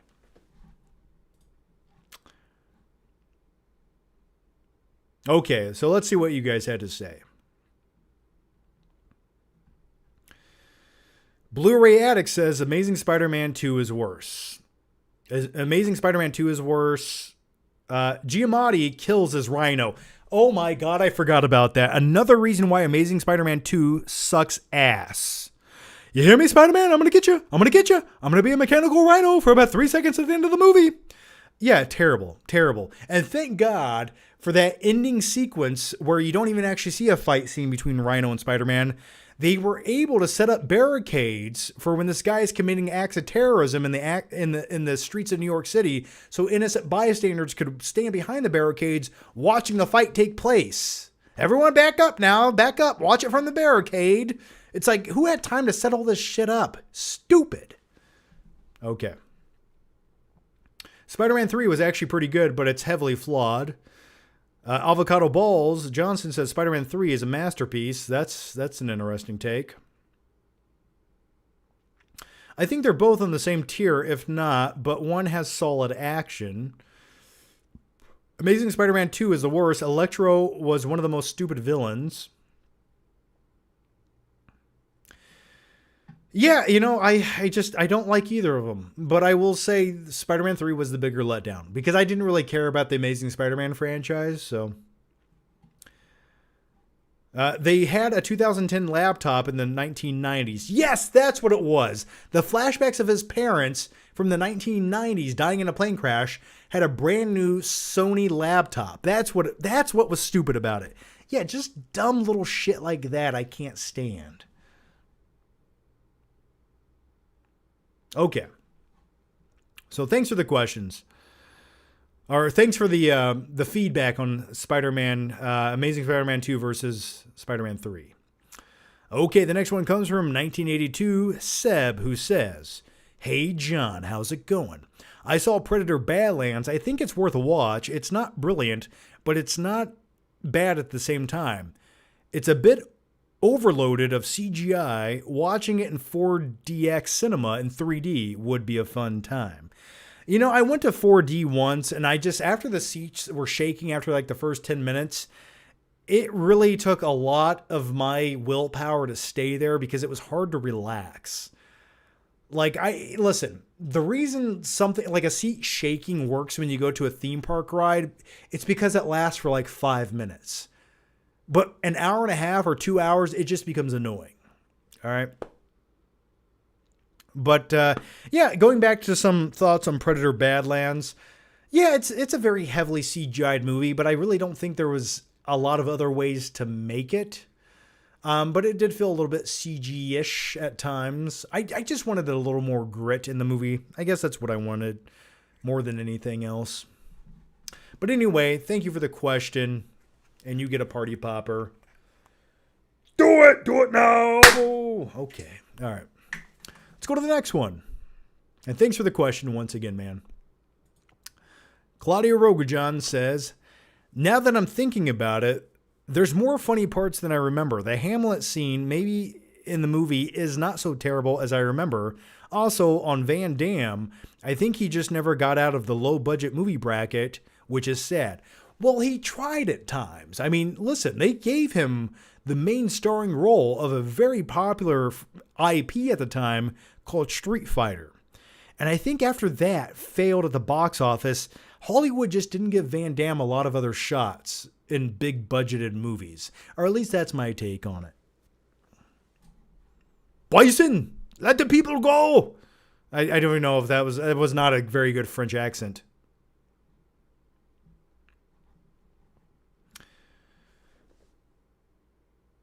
John, are you looking forward to the new Sydney Sweeney boxing movie? So that was actually a mystery movie playing at Regal last week. I could have went and seen it, but I just had better shit to do. I'll definitely check the Sydney Sweeney boxing movie out at some point. But yeah, I'll check it out at some point.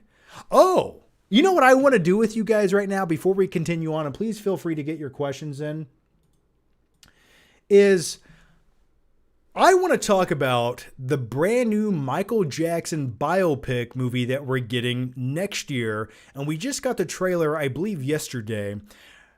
And I want to talk about this just a little bit. So let me bring up the trailer because I don't remember everything that happens in it except for the thriller clip.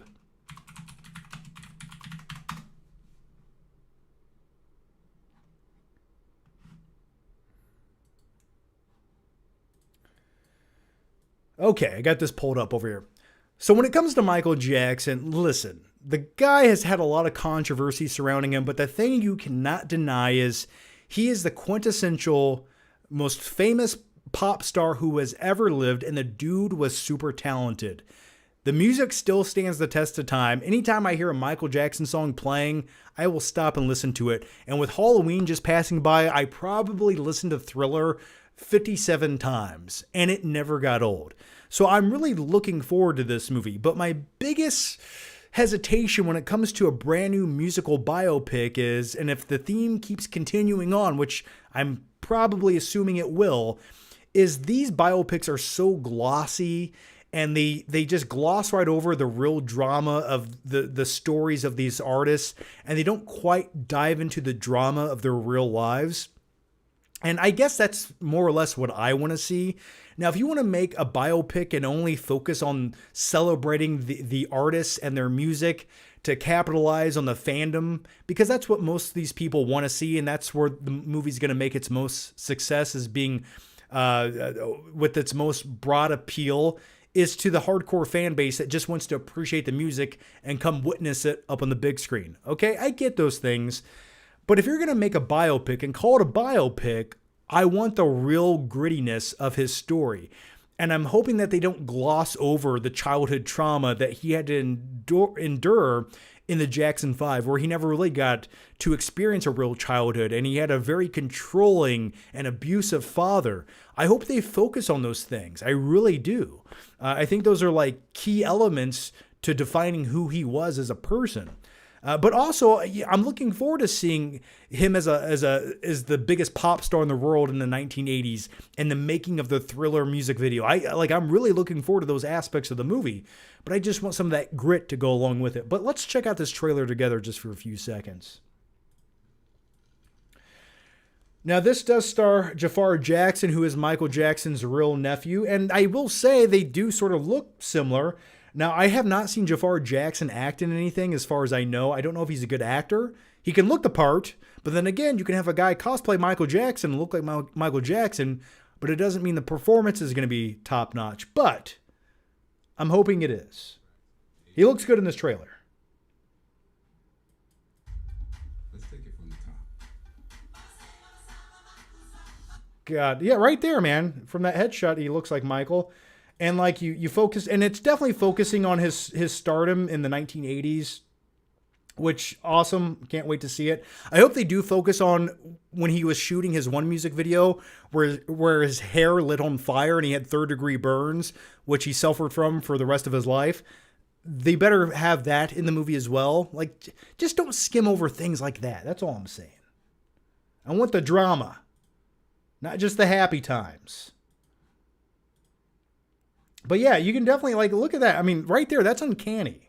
That looks like Michael Jackson. That right there, that is, I really hope they focus on like the production of making Thriller and how pivotal that was as a music video, and how it's still arguably maybe one of the best music videos to ever exist. The thing's like 20 minutes long. It's literally a short movie or short film with with music in it. That's what I like about it. Just the production quality of Thriller. But right there, man, that looks spot on.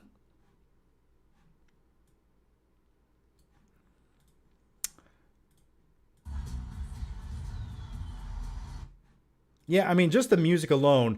Now, right there, I don't know if that looks spot on. That's a little off to me, but I hopefully he gets the voice down just right.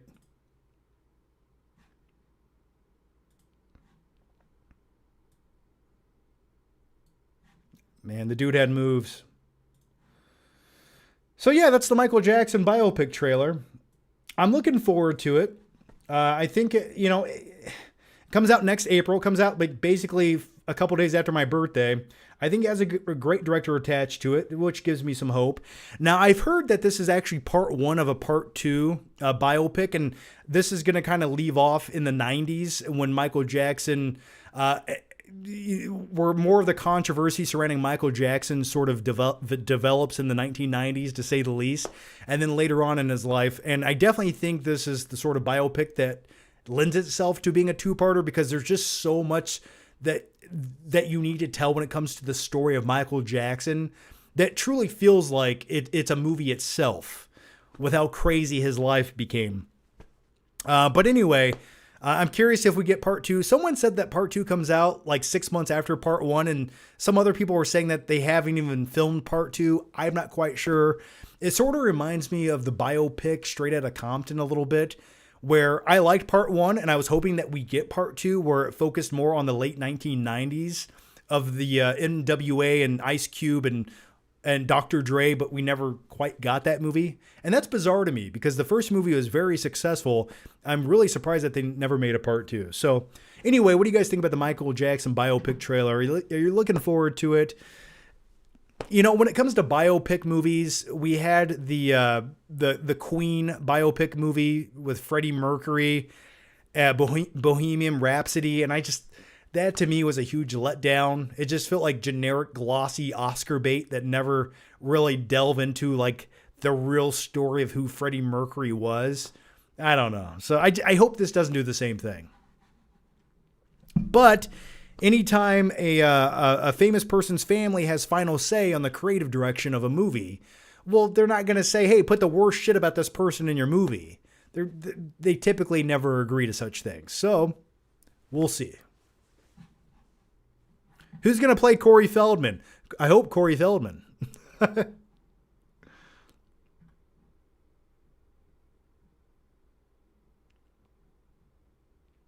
Okay, let's go to the next one here.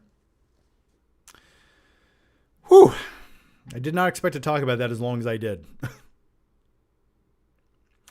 To be honest, I hate doing movies in two parts. Yeah, it would be nice if they just made this movie like 3 hours and got it all out there. It almost feels like it could have been a really good limited series or something like that as well. And they did try to make a Michael Jackson limited series a long time ago. That was really bad. Actually, I don't know if it was a limited series. It was like a movie made for like a Lifetime. What was that TV movie? Michael Jackson. Oh, just if you've never seen this, just wait. Just wait for this shit. Where is it? Oh, dude, look at this. This was the made-for-TV Michael Jackson movie. That looks like Jeremy Johns with a wig on and a Michael Jackson hat, man. Like, look at that right there. What is that? Okay, let's go to the next one here. And the next one comes from Night King 01, who says, have you ever seen the 1977 movie Sorcerer? It's a wild movie, and the making of it is wild as well. Man, you always have these random movies.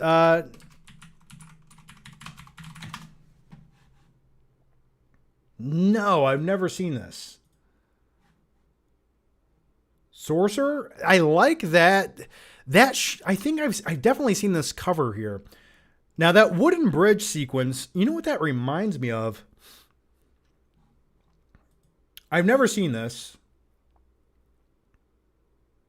It's a William Friedkin movie? Yeah, I've never seen this. But that right there reminds me of another movie called The Phantom. Not that Phantom. This Phantom. In this movie, there is a bridge sequence.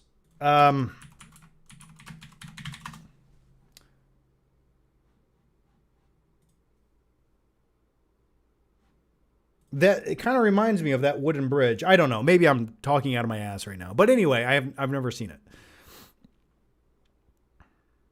it. Sal says, "Hey John." Well, hey Sal, how's it going, man? No question, but thanks for just reaching out and saying hi. Okay.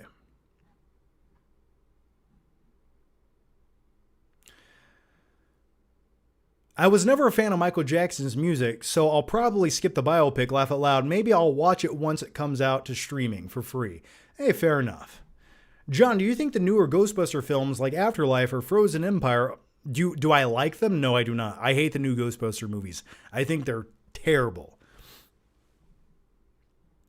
Though I did buy the Ghostbusters Frozen Empire popcorn bucket back there, but only because I wanted the ghost trap. Let me go grab it. Hang on.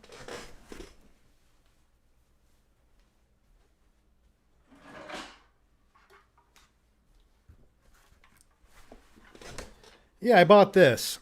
I don't know why I bought it, but I felt like it was necessary at the time. But it's kind of cool. You know, it lights up a little bit, you know. It's a cool ghost trap, if for nothing else. So, I bought that. Don't ask why I do why I do. Okay. Real quick, I did want to give a quick mention to the brand new 4K release of Jack Nicholson's One Flew Over the Cuckoo's Nest. Now, I've seen this movie once. It just hit 4K. It showed up at my door today. I'm hoping it looks good. I had the original Blu-ray release of this, which was kind of like a cool digibook Blu-ray release, I think it was. But I'm curious to rewatch this again. So are you guys going to pick up One Flew Over the Cuckoo's Nest on 4K? It's not one of my favorite Jack Nicholson movies, you know, but nevertheless, I think it is definitely a movie worth watching once if you've never seen it. Some great performances. You got Danny DeVito, and I won't spoil the end of the movie, but good stuff. Family Guy referenced it at some point.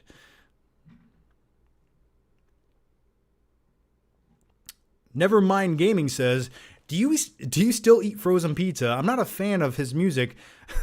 Well, that was a weird segue, but I will watch it and the Beatles movie when it comes out. I do eat frozen pizza. As a matter of fact, I just ate some frozen pizza last night, and it was quite delicious. Sorcerer is awesome. Dude's got to drive trucks loaded with nitroglycerin through the jungle without exploding, essentially. Yes, I have heard of this movie. That sounds glorious. That sounds like sort of a plot that Vertical Limit borrowed with the nitroglycerin. But yeah, that sounds awesome. Maybe I'll check it out. It sounds like a good time. Sorcerer is insane. Okay, I'm definitely going to check out Sorcerer. That sounds like my kind of movie. I'll check it out. I promise you guys I will check it out at some point.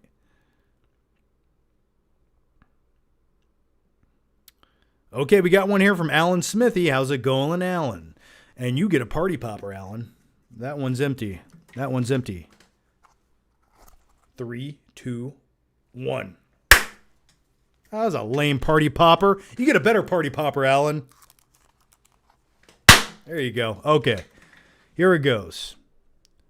Mark Webb was only hired to direct Spider-Man because his last name is Webb. Odd pigeonholing. Wish his last name was good movie. Thanks, John. Yeah, you and I both. What was that last movie Mark Webb directed? Wasn't it? It was something bad. Oh, was it Madame Web? Didn't he direct Madame Web?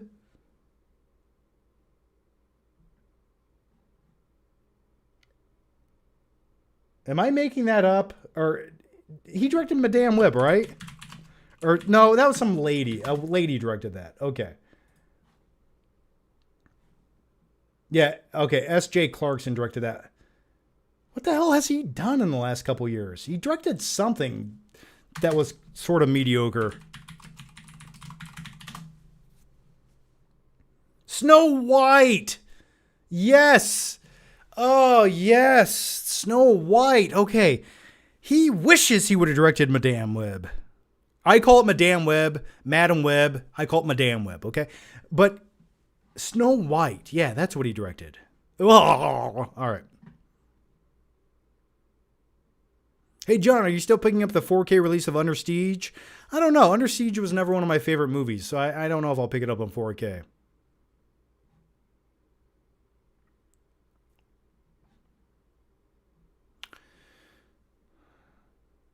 Okay, let's go to the next one here. And the next one comes from Mark Hickey, who says, John Boy, have you watched Cheap Thrills 2013 yet? And what's your opinion on Looper 2012? I watched Looper once. I liked it. I liked the sci-fi vibe. I thought Joseph Gordon-Levitt with his prosthetics did a really good job at looking like a younger Bruce Willis. I don't remember loving the movie that much. I don't think the story was that great. I remember Emily Blunt in the movie. There was time travel. I don't remember the specifics of the movie, but I just don't remember like, oh, I need to watch that again. I vaguely remember it, but I have seen it. Cheap Thrills 2013. I've not got around to watching this yet. So no, I have not got around to watching yet.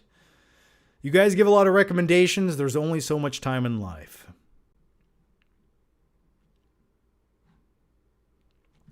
Xavier the One says, and by the way, thanks for the question, Mark. You also get a party popper. But the next question comes from Xavier the One, who says, are you ready for Christmas? The Christmas season, John, hot chocolate, and Home Alone movies. Yes, indeed. You know what it is? I love the holidays, and then the day that they're over, and you're looking at all the holiday decorations. It's sort of depressing and weird, isn't it? Like the day after Halloween, I was looking at all the Halloween decorations in our house, and I was like, "Ugh, I got to take this shit down. It's over. It's done. It's done. Now it's just November, and it feels gross." And that's kind of how I feel about Christmas. It's like, you know, after Thanksgiving, it's like, it's fun. We get to watch Christmas movies and Home Alone and eat Christmas cookies. It's a good time. And then the day after, it's just like, oh no, another year is done and we have to continue on in this miserable, cold, gloomy thing that we call winter. So yeah, I am looking forward to Christmas though. And by the way, you guys want to hang on 1 second? I got a brand new Christmas movie in the mail today, and I forgot to show you guys. Give me a second. I'll be right back.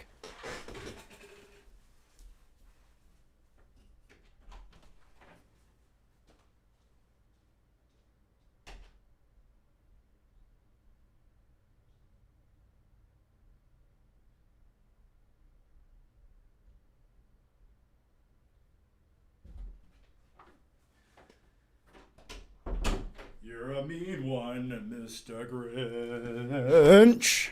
So this showed up in the mail today. It's The Grinch Stole Christmas, or How the Grinch Stole Christmas, directed by Ron Howard, the 25th anniversary edition on 4K. Now this is a sexy looking slipcover, if I say so myself.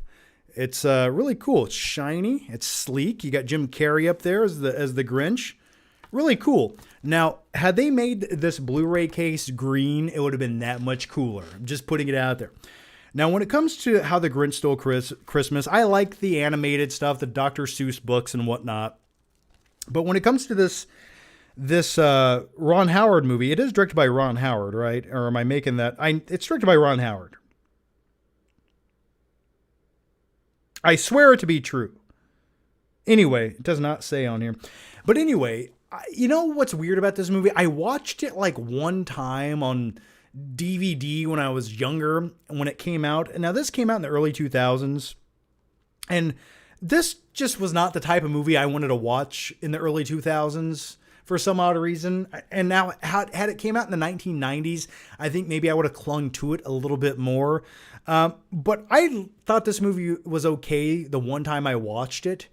And I have been meaning for like 15 or 20 years to go back and revisit this. And maybe I'll do that this Christmas season. But the thing I always got from this movie was it felt like... and some people are saying they're not a fan of it. But the thing I always got from this movie was it felt like Ron Howard was imitating sort of like a Tim Burton-esque movie. Like, did anyone else get that same vibe and feeling, like all the weird Dutch angles and how quirky and weird it was? It just felt like an imitation of a Tim Burton movie. So anyway, those are my thoughts on it, but I do want to go back and revisit it.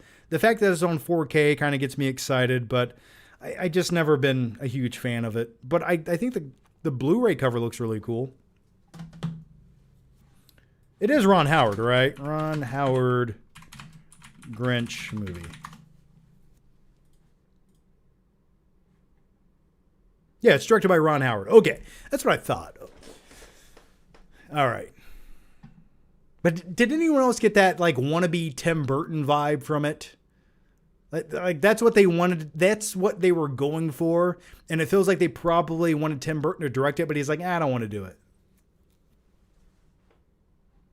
Okay, let's go to the next one here.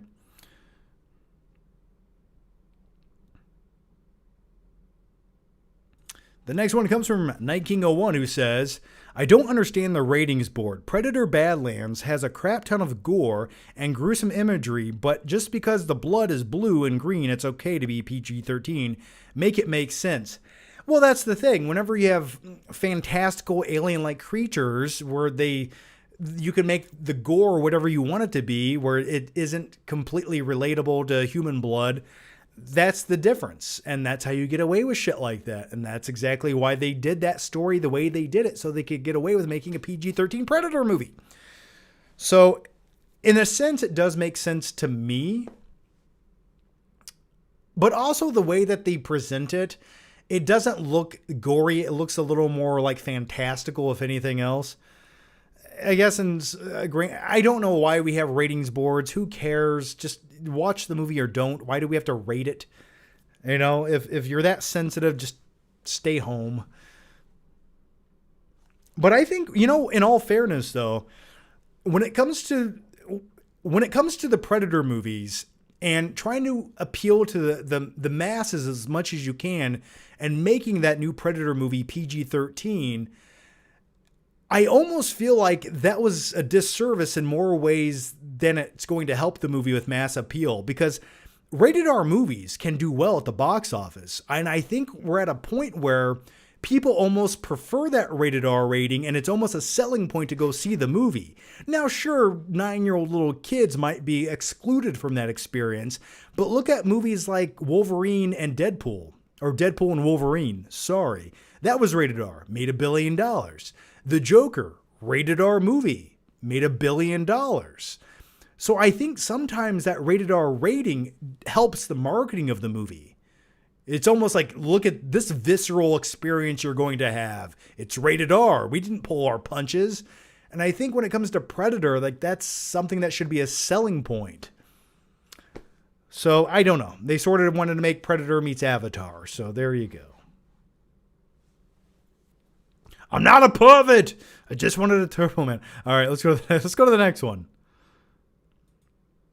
Sal says, are you looking forward to The Shining in IMAX? I don't know. Will I go see it in IMAX? Well, first and foremost, I like The Shining. I respect The Shining. I think it's definitely has a place in cinema, and most Stanley Kubrick movies will have that place in cinema. But it's never been what I would say is one of my favorite movies. Though it has great performances and great visuals and a lot of imagery that you really have to step back and analyze what's going on. I've always liked the movie, but I've never loved it.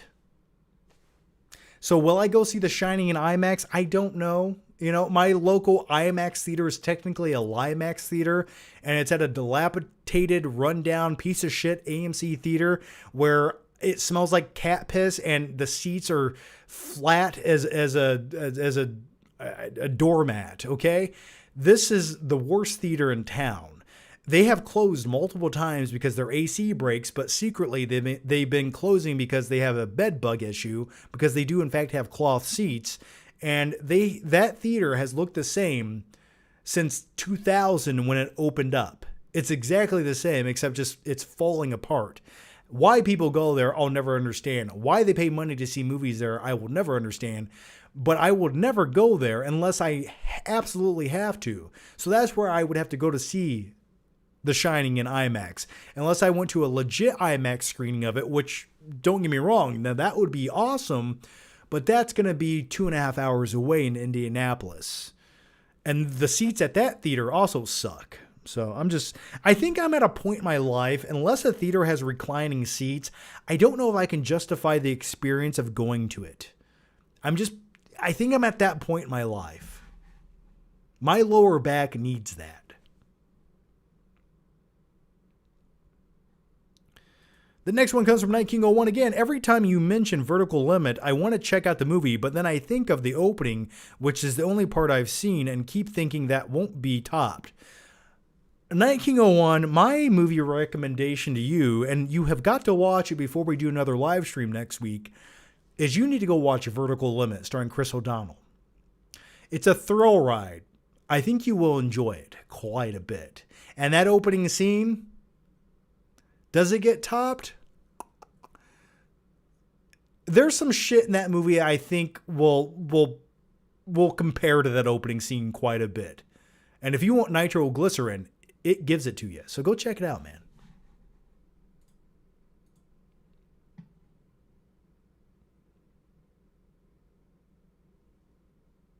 John, if you cook for your wife, what do you make for dinner? Oh, I don't. I just don't, okay? Now, what I do is I occasionally grill, or I pick up Panda Express or Pizza Hut. Sometimes I throw a frozen pizza in the oven. Do I cook? No, I do not. I do not.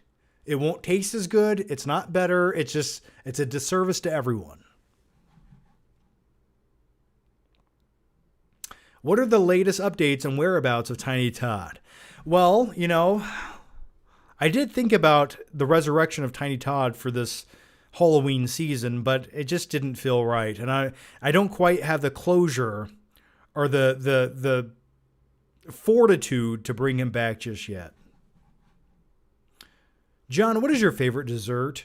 You know what I enjoy quite a bit that's low in calories and recommend it? Sugar-free chocolate fudge pudding with shit tons of whipped cream on top and chocolate sprinkles. Oh, it's so good. It's so good. We make that occasionally, and we don't just make a small bowl. No. We make a bucket of it. And I literally eat a small bucket of chocolate pudding. It's glorious. I feel like, I feel like Carl in The Walking Dead when he's eating that bucket of pudding on the roof every time I eat it. Now let's all look at a picture of Carl eating chocolate pudding. Am I the only one who remembers this? Why do I remember stupid stuff like this? There's Carl eating chocolate pudding. Carl, we gotta go. But anyway, I'm glad you're dead. Let's go to the next one here.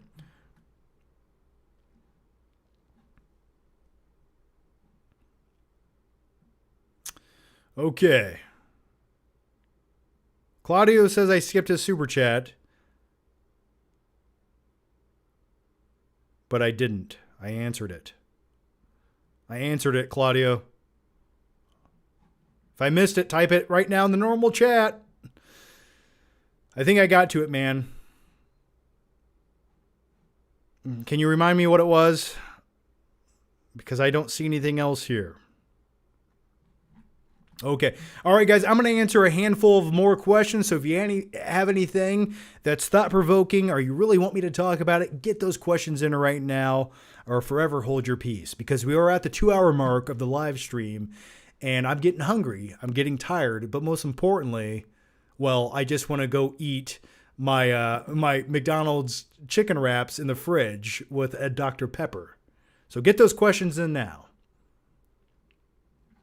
And here we go. We got one here from NRML Design, who says, "Hey John, what are your thoughts on the immersive movie experiences? We have a place called Cosum in Louisiana that is showing The Matrix and Willy Wonka.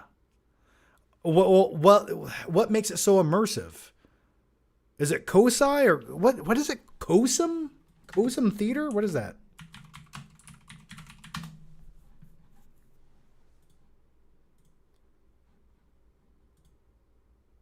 Oh, that's cool. Okay, so it's sort of like, this is what I'm getting from it.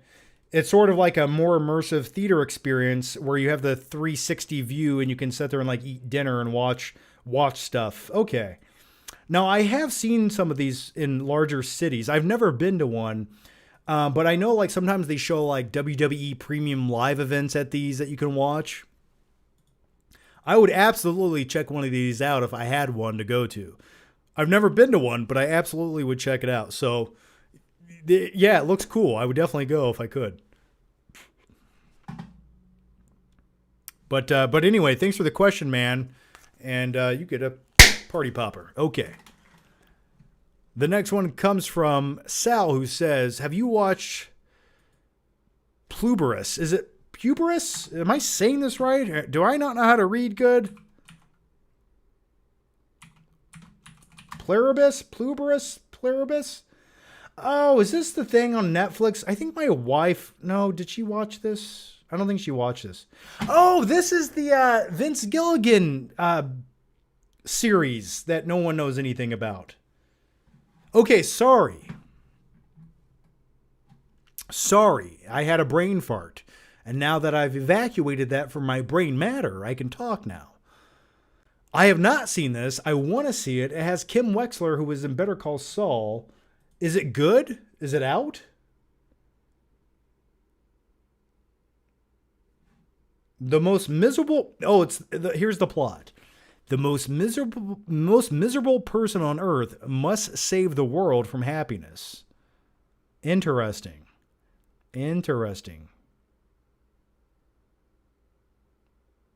Puberus. Okay, yeah.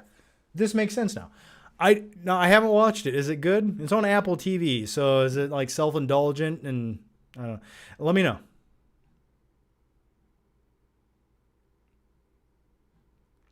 Most hated movie cliches. If I had to pick one, I hate, and I guess it's sort of necessary, but in modern day movies, like whenever two actors or two characters go out of their way by like meeting on a parking garage rooftop to have a 3-minute conversation and then just go, "So what do you think about that?" "Well, I don't like it. How about I meet you tomorrow to talk more about it?" "Okay, I'll see you then." And then they just walk away. But it's like, wait. You guys, like, you put pants on, you left your house, you drove through rush hour traffic, you drove to the top of this parking garage or skyscraper, or wherever the fuck it was, to have this 3-minute conversation.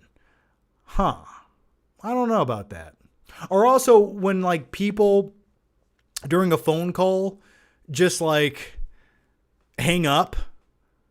It's like, where's your etiquette? You don't talk like that. You say, "Okay, yeah, yep, uh-huh, yep. Oh, yeah, but hey, did you remember? Okay, yeah. Okay, I'll see you next week. Okay, man, take care. Have a good one. All right. Oh, yeah. Okay, bye-bye. See ya."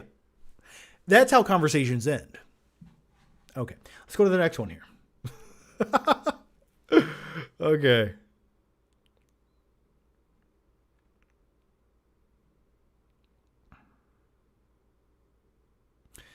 Jarvis says, "I've been getting a lot of your old vids and flick trips recommendations on YouTube as of late. Been a fun trip watching them."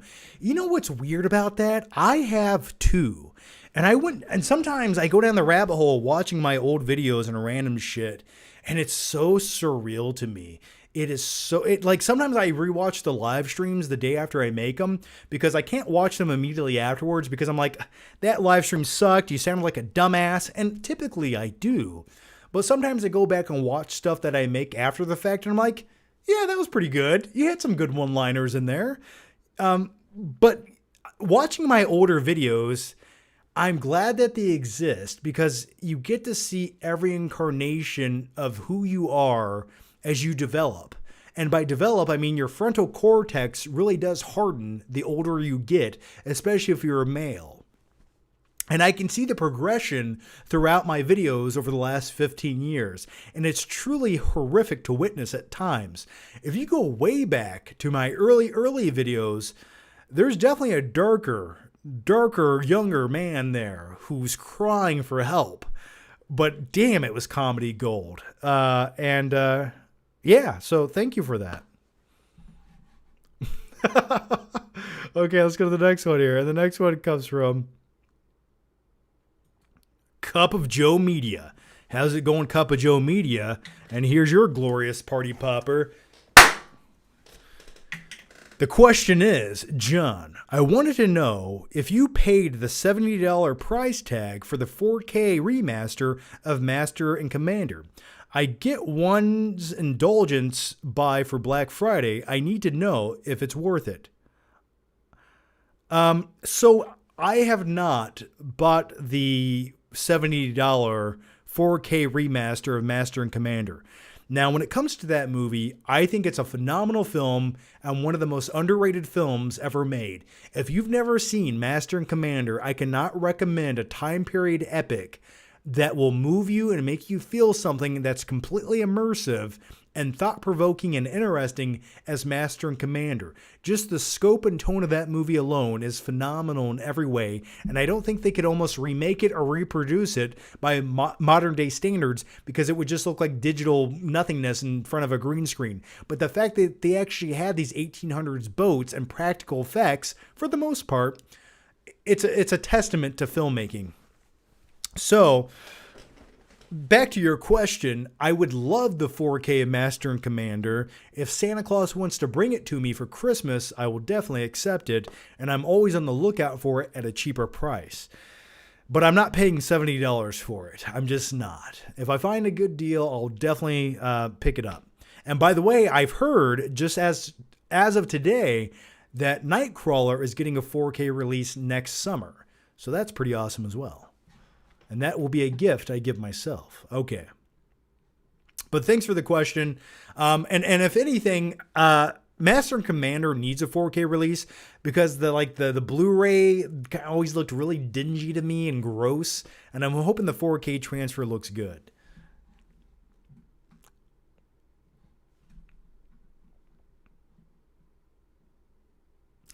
Blu-ray Addict says the first 2 episodes of Pubris dropped earlier today on Apple TV Plus. I thought the first 2 episodes were brilliant. Okay, well, good to know. I talked about Blade Runner 2049 like an hour ago for like 5 minutes. Just scroll back. I talk like that on the phone. Yeah, me too, man. I do. Are you hyped for the new Buffy series? I liked Buffy the Vampire Slayer, the movie with, what's her name? Christina, is that her name? Christy something? Christy Swanson? Is that it? I think that's it. I liked that. It had Pee Wee Herman in it. I didn't like the series all that much, so I'm not really looking forward to it that much. John, you should make more movie night videos. I would like to. I really would. Just sometimes, the thing about movie night videos, as opposed to just sitting down making a video, is you got to your whole night is that video now. And I got to be in the right mood or the right headspace to pull it off. And it just doesn't end within like 30 minutes or whatever. You got to really be dedicated to making the video,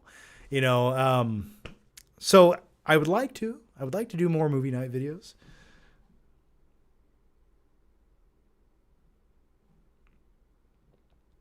Paul Fern says, "Hi, John. England here. I actually saw this live, couldn't sleep, and there you were, nightmate. Well, glad I could hang out with you as you lay cozy in bed, Paul. And I hope for the sake of this conversation, I was going to say, I hope you're not wearing any pants. But more importantly, I hope you have silk sheets. For some odd reason, I like to imagine you, Paul, in silk sheets over there in the UK, with a window slightly cracked open as that cold UK muggy brisk air enters your flat. Okay. But John, thoughts on YouTube channels you watch as a fan? Do you want movie-related channels or channels I actually watch? When it comes to movie-related content on YouTube, I don't watch a lot of it all that often. Occasionally, I might watch some Red Letter Media. I watch some of my buddies' channels on YouTube. But to be completely transparent with you, my least favorite thing to watch on YouTube is movie reviews. I don't know. I find them kind of boring. But I like vlog type videos. I like people's first reactions to stuff. I like stuff like that. I watch some other people's live streams occasionally, but lately I've been watching a lot of there's a guy on YouTube called Flippity Flips. And this dude basically goes to flea markets and he primarily buys like nerd culture shit or like physical media, and he sells it on eBay or flips it and goes to another physical media place called McKay's, and he shops there and trades stuff in. And I watch a lot of his stuff. Actually, I've watched every single video on his channel over the last maybe 3 weeks. Really good content. I really enjoy it. I would like to make videos like that. And I think I could. So it's always on the back burner. But I watch stuff like that. Really, that's what I've been watching a lot of lately. So there's YouTube channels I've been watching. Do you still have that goofy looking Batman bus? No, I think that's at my parents' house. That was actually, that Batman bust you're talking about actually came off of a display that you would put sodas in at a gas station. And on top of it, they had a Batman. I'll show you guys what we're talking about here. Batman drink display, I guess. Yeah, here's the exact one I had. If you guys watched my channel many, many years ago, you probably remember this Batman bust right here that I used to have. Yeah, it went on a Mountain Dew thing like this right here. So I actually used to have, this is still at my parents' house. There was one time when I moved, I had to drive like 600 miles in a moving truck. And I put that Batman bus beside me in the passenger seat the whole time. Good times, good times.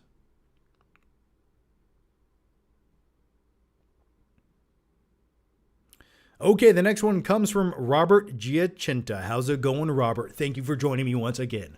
Okay, just got out of Predator. Great movie minus the Disney-fied moments. Hope we can eventually get R-rated Predator back. You know what? I think if Disney wants this franchise to be truly successful, the next Predator movie, if they include humans into that story, you really almost have to make it rated R to capitalize on the gore a little bit. And I think that would almost be a bit more successful. The other thing that you can do is you don't need to spend that much money on a Predator movie. You don't need these giant CGI creatures. Keep it simple. Predator movies can be simple. And I think for the next installment, because I know Disney probably wants this franchise to do well, because there's a lot of stuff you can do with the Predator franchise that can spin into the Alien universe and franchise, and they can coexist side by side together. And I think that's awesome. And the fact that Disney has this new IP at their fingertips to play with terrifies me at the same time, because, well, look what they did with Star Wars. You can do anything you want with Star Wars. It has a built-in fan base, probably larger than any other IP on the planet. And now you're basically dwindling the interest in it.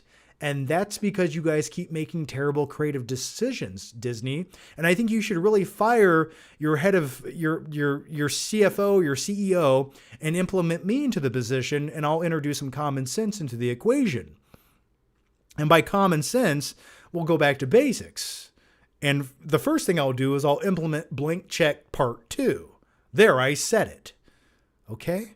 No, I'm just kidding. I agree with you. It definitely, I think Predator would be better rated R, obviously. And I wish Disney wasn't so scared to do it. But thanks for the question, Robert. And there you go. All right. The next one comes from you son of a bitch. Hey, Zeus. How's it going, buddy? Hey, Zeus says, hey, John. I only usually hop in here to send you a super chat, and I always save your live shows for the commute to school. Anyway, do you still take gummies? Oh, yes, I do. And I can't wait until this live stream is over so I can take another one and then watch some trash TV or some YouTube videos or something. I don't know. I need a good late night movie to watch. I'm not quite sure what that's going to be. The wife and I are on the final episode of Stranger Things season 4. So maybe I'll savor that for that moment. But thanks for listening on your commute to school, man. Thank you so much. I hope these podcasts or these live streams are informative as they are entertaining. And if they're neither of those things, well, please forgive my sins against humanity. I'm doing my best, okay? But thank you, Jesus, or as I like to call you, Jesus. You are the savior of the night. So thanks, man. Thanks for the question. There's your party popper, and I hope when you're listening to this, you enjoy your commute to school. So thanks, man. It's always so cool. And I'll keep it real with you guys. I think it's so cool that people watch this or listen to it later. It's bizarre to think about. It really is to me. I'm like, someone's actually taking the time out of the day to listen to my mouth babble on about random opinions on movies and stupid shit. But I thank you for that. And it does mean a lot. So just know that's coming from a real deep crevice of my heart. Okay, let's go to the next one here. Claudia Rogajon says it was the Streamlabs about Van Damme acting. I talked about Van Damme acting. Claudio, did I not? Claudia Rogajon said this, and I did miss this, and I'm sorry. It's because you talked about Van Damme so many times, I thought this was the same question. So I'm sorry. Also, Van Damme can be a great actor. Watch the movie JVCD. It's a crime film in which he plays himself, a down-on-his-luck actor who gets involved in a bank robbery. I think it's honestly Oscar-worthy in it. There's especially one monologue which made me tear up. Okay, I've never heard of that shit. That sounds interesting, man. And I'm sorry I missed that question, but I guess that might be the best performance he's ever given that I've never seen. And I will at some point. I kind of just want to watch the monologue clip on YouTube. I kind of just want to watch that. But there, I answered it. So I'm sorry. I'm so sorry. All right. Joey Ruiz, Lord of the Rings. How's it going, Joe? You seen Good Fortune? No bueno. Seth Rogen hasn't been this funny since This Is the End. And Keanu Reeves it's his funniest role. It's a great time. So I do want to watch it. I think it hits streaming, or it's on streaming now, or hits it in a few days, which it made almost no money at the box office. So I safely assumed it was going to hit streaming very quickly. I do want to check it out, and I will check it out. What are you, dead or something? That's my Seth Rogen impression. I'm sorry. But I do want to check it out. I do. I've heard good things, so good to hear. Did you guys like the movie? Good Fortune? I always forget the name of it. Good Fortune is such a hard title to remember. But thanks, Joe, for the question, and here's my good fortune to you. I'm going to back up. I'm going to back way up and give it to you. Give it to you how I like it. All right. Let's go to the next question, shall we? Kevy Rez, how's it going? Thoughts on Demon Slayer and Chainsaw Man's success? I have seen neither. I've heard good things. I'm mildly interested in checking them out. Chainsaw Man, I think, had a really cool popcorn bucket that I wanted to get but didn't. But I have not watched those movies. It's just in a genre that I feel ignorant about, and I just never really gotten into. But I would check them out maybe on a rainy day down the road. But I have not seen them. Robert Giacinta back again says, Flippity Flip is great. I essentially do the same thing for a living. I paid off my entire college tuition buying and reselling DVDs and Blu-rays. Yeah, it's definitely kind of a fun hobby. You know, sometimes... Oh, can I show you guys something? I want to show you guys something. Hang on.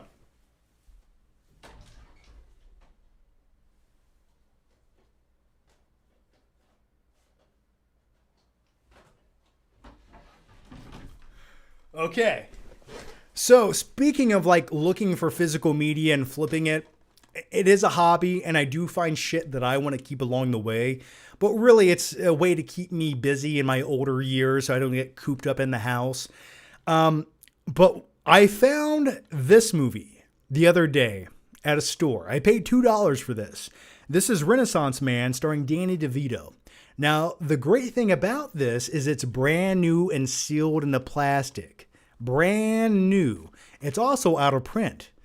But I paid $2 for this. Do you know this sells for like $40 on eBay? It sells for $40 on eBay. So that's kind of a cool pickup, if I say so myself. Just things like that. Like you would pass by this and never think twice about it, but my keen sensibilities picked up upon it. So anyway, if anyone's interested in buying Renaissance for Renaissance Man for $39.99, I'm your guy. Just let me know down below. Free shipping included. Okay. All right. Sold that one before, John. Good find. Well, thanks for that, man. Yeah, Renaissance Man, not the best Danny DeVito movie, but I'm sure somebody out there wants it sealed in plastic. But thanks for the question, Robert. And once again, I'm going to give you a special party. Am I out of... I got another party. I got another party. I'm going to give it to you. Have you guys ever had a party popper this close to your face before? Here, I'll back up. There you go. All right.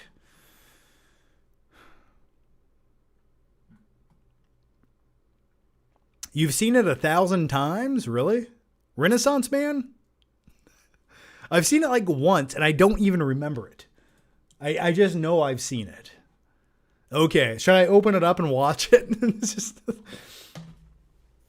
Okay, the next question here comes from, and I'm going to answer just one or two questions. So here it goes. The next one comes from Damme5271. So Damme, thank you for the very generous question. Thank you so much. And here it goes. Oh, hi, John. First-time caller, long-time member. My question this year in movies, it's been Mia. Or is it just me? Don't get me wrong.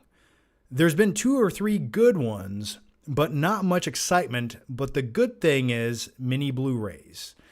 Well, thank you for the question, Damme. And yes, this has been a very underwhelming year, especially for a lot of movies and sequels. And there's only been like 3 or 4 movies this year that really stood out to me. And even when I close my eyes and think about said movies, I sort of forget what they are without looking at a list on Google sometimes. And I think making a top 10 list is always, it feels like making a top 10 list every year is becoming more and more difficult. And that really says something about the quality of cinema that we're getting, isn't it? Like I said, like tonight, we talked all about Predator Badlands. I liked the movie, but yeah, it's not a movie that's going to like stick with me the rest of my life. Would I watch it again on Netflix a year down the road when I'm like just eating some frozen pizza? Yeah, I probably would, but it's not like this pivotal, gritty, groundbreaking Predator movie that just encapsulated everything I wanted to see. No, it's not that. But not many movies are anymore. So, you know, this year there's been a couple good movies, but a lot of disappointment. And it begs the question when you get movies like Tron Ares, and I know some people like it, or you get movies like Jurassic World Rebirth, how are these movies going through the script writing process and producers who you think have some insight to what people want to see, but really they just have their heads up their ass and have no creative idea what the fuck they're doing, but somehow get stuck in these executive positions where they make creative decisions, but yet they're the least creative people in the room. But then again, nepotism in Hollywood is a real thing, so let's be honest. But I don't understand how these things come to fruition. You have a terrible screenplay, which will translate to a terrible movie. And then the editors sit around clipping together this terrible movie with lackluster CGI, and they go, yeah, this is what we came up with, and everyone goes, yep, that's it. Let's put it out there. Like, either these people are incompetent, they don't care, or there's something going on with the zeitgeist that we live in where the creative pendulum has swung in the wrong direction. Am I making any sense right now? I can't be alone right now, am I? Sometimes I feel like I am. I'm sure at least a few of you understand me, and thank you so much. Don't ever leave me.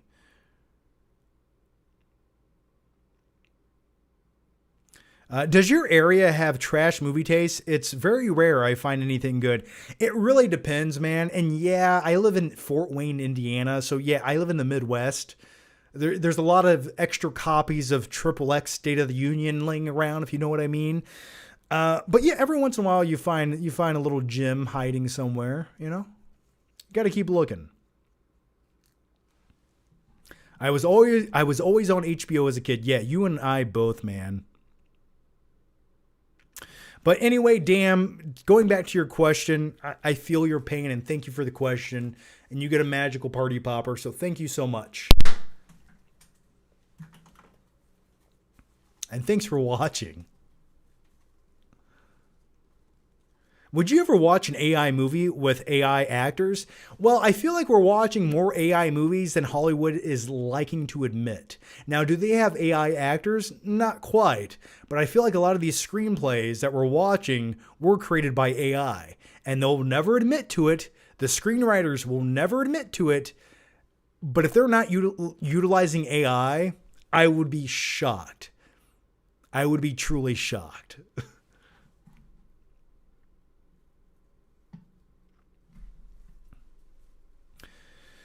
Okay, do you feel like filmmakers these days are not using their potential to the fullest? Sometimes I do. I just feel like there's so much red tape to get through to make a great movie.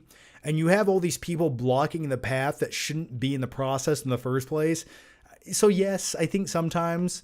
And also you have to understand it is a business, and sometimes you got to crap shit out to get a paycheck. And I get it. You know, I've been there. I've done it. Not with filmmaking, but I get it. Paul Fern says, John, ever watched Near Dark? Good movie. Bigelow before Point Break. Dude, that has been a movie I've been meaning to watch forever. Near Dark. I've never seen it. I want to see it. I know it's directed by Catherine Bigelow. She also directed that helicopter movie, Blue Thunder, which I've never seen. I've only seen clips of it. So I've never seen it. I've never seen Near Dark. Never too old for Buff John version 2.0. What are you talking about? What are you talking about? Huh?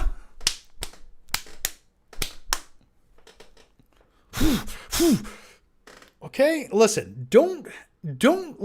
Listen, okay? This is a wide angle lens with a downward angle, all right? I still got the stuff. Now, am I 220 pounds of pure muscle and testosterone like I used to be? No, I'm not. But right now, I'm lean and mean, baby, and I haven't even went to the gym in a month and a half. But I have been slimming down. I've been watching what I eat. I cut out some of the carbs, a little bit of the Sour Patch Kids, and I weigh about 200 pounds now. But the vascularity, the vascularity it's returning. I can feel it. It's pulsating through my veins right now. Okay? Just flexing like that made me tired. Okay. Let's go to the next one here.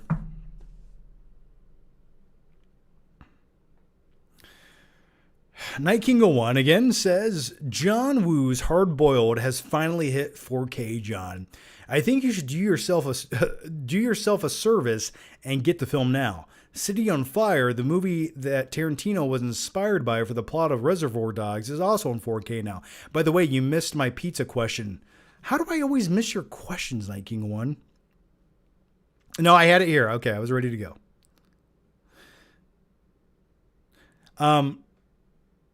What was your first question? Oh yeah, Hard Boiled in 4K. That sounds cool. I would pick it up. I would buy that. That feels like the appropriate way to enjoy it. Does the 4K look good? Did you buy it? Let me know. But anyway, going to your previous question, I only ask because you're an expert on the subject. Well, thank you for that. If anything, I can be an expert on life. It's not biology. It's not medical science. I don't have a law degree, but what I do know is frozen pizza. And now let's continue on with the question, shall we? Okay. Wherever the question went, I'll find it again. Here it is. But outside of DiGiorno, what are some other good frozen pizzas? Because those wood fire pizzas DiGiorno makes are really good.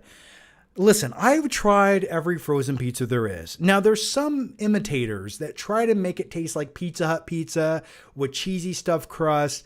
And sometimes those can be good, but really when it comes to the price point of said pizzas, they're like $9.99. And at that point, you might as well just call Pizza Hut and get a $9.99 medium pizza with up to 3 toppings or a specialty pizza for the same price. And it tastes better because it wasn't frozen for 6 months in a warehouse and then put into a store and then you buy it and have to cook it yourself. So I've tried everything. And I always come back to Tombstone pizzas. I like the taste of a Tombstone pizza because it gives me what I want from a frozen pizza. And what is that? I want it to be kind of crispy. I don't want it to try to imitate what I'm getting from Pizza Hut. I like that it's like eating pizza on a cracker kind of, sort of. I like those things. Also, they use real cheese according to their marketing. So that's always good. So yeah, I'm going to go with Tombstone. It's cheap, it's efficient, and it's effective. Paul Fern says, John Bigelow didn't direct Blue Thunder starring Chief Brody.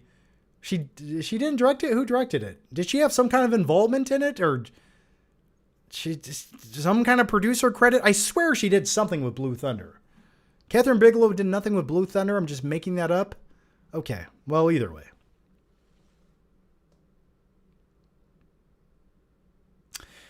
Cosborn06 says, John, put this for you to rest for me, myself, and I. What? Anyway, were you on TRT back in the day? Your voice was much deeper. Holy shit, dude. I don't know. I wasn't, to be honest with you. I wasn't. I don't know. I could talk like this, I guess. But I will say this. I will say this. My microphone and my camera back in 2013 to 2016, 17, the microphone I used with my camera, I had a Panasonic G camera or whatever that was called. The condenser in that microphone is much better than any microphone or any condenser I've ever used that added so much bass to my voice. I miss it. And I've been searching for a camera that could do that since. I really think it was a culmination of just the way I was talking. And I think I just had a different way of like articulating what I was saying and a different presence on YouTube. I don't know. I guess I was more in shtick mode than I am now. You're getting like the real me now, but you used to get sort of the, I guess you could say the bro version of the Flick Pick. I don't know. I feel like my voice is probably the same deepness as it is now as I was talking normally back then. Or maybe my testosterone was higher. I don't fucking know, man. Now, I was buying some supplements, some pre-workout powder from Black Labs, and they did discontinue some of the stuff I was ordering from Germany, so I will leave it there. If it was laced, I'm not sure. I didn't take it to a lab to test it. Oh, Blue Steel. Yeah, I said Blue Thunder. Yeah, she directed Blue Steel. Sorry. They both have the word blue in them, so you can understand where I'm coming from.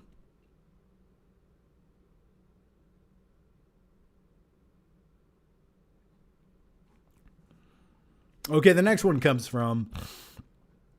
I know I said I was going to answer a few more questions, and that was 40 minutes ago, but here we go. I guess that makes me a liar. Sal says, what are your thoughts on Kill Bill The Whole Bloody Affair, releasing in this December. Are you going to see it? You know what's crazy about Kill Bill? As a guy who loves Tarantino quite a bit, probably one of my favorite directors, anything that he's attached to, I get excited about. I want to see it. Kill Bill 1 and 2, I like them. I appreciate them, but they were never my favorite Tarantino movies. I much prefer his other films that aren't super hyper active kung fu throwback films with, oh my God.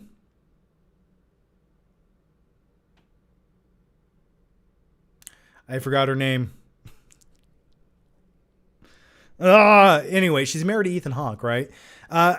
Oh my God, what is her name? Kill Bill lady. Oh gosh, I'm sorry. It's getting late.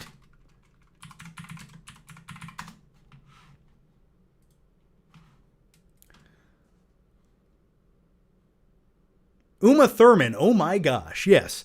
Anyway, those were never my favorite Tarantino movies.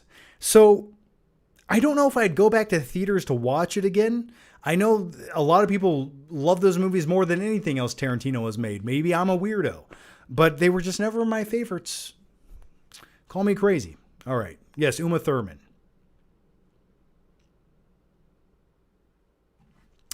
Cosborn06 says, your hilariosity was Stuckman during the Batman and Robin, dude. You were basically the bigger brother of your current self, Buff John version 2.0, the buffness. Yeah, but man, I look back on when I got a little too buff and like I was taking creatine every day and I just looked bloated and it just wasn't a good look. I much rather look like I do now. Paul Fern says, John, have you ever seen Runaway? Tom Selleck neutralizes homicidal robots. Gene Simmons is the bad guy. 80s schlock classic. I have never seen that. What the hell are you talking about?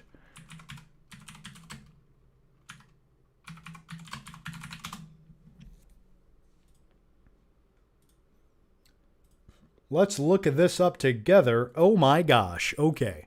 Here it is. There's Gene Simmons.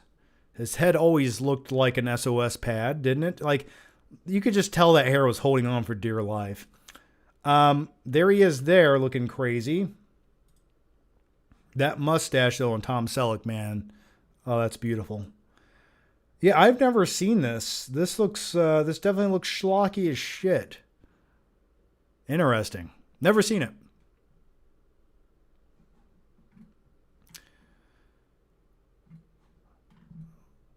Okay, so I think on that note, after talking about Gene Simmons movies I've never seen, I think this is a great place to wrap up this edition of the live show. But I do want to say thanks for hanging out, guys. Thanks for tuning in. Thanks for the questions. As always, it does mean a lot, and I will let you guys go on with your lives on this glorious Friday night. As always, thanks for watching. Thanks for hanging out, and I'll see you guys next time. And by the way, before you go, if you want to give the video a like, if everyone just gave it a like, we'd have like 200 something likes right now, which would be pretty cool. And it helps that stupid YouTube algorithm that I unfortunately am a slave to. As always, thanks for watching, and I'll see you guys next time. And of course, we get a question right at the last second from the Dark Mike. Dark Mike, I told you 25 minutes ago, I was answering just one or two more questions, and you took my trust and you betrayed it. But I will answer your question. Here we go. The Dark Mike says, what TV show would you want to have another season? And what is your most disappointed film of the decade? Well, when it comes to most disappointing movies, where do I even start with that? I mean, if we're going back a decade, technically speaking, the Point Break remake from 2015 was an abomination and complete ass juice. As a dude who loves the original Point Break, I didn't mind getting a Point Break remake, but what we got was that bastardized version, which just was the most soulless thing I've ever seen, which is sort of now the new trend in Hollywood, which every new movie feels like. But back in 2015, that was my first introduction to true disappointment when it comes to a remake I was hoping would be good, and I wanted to succeed. Except it was terrible, and it felt like it was like the generic Netflix version of a Point Break movie. But I'm sure there's a million other disappointments I could think about, but that's the one that always hits home for me.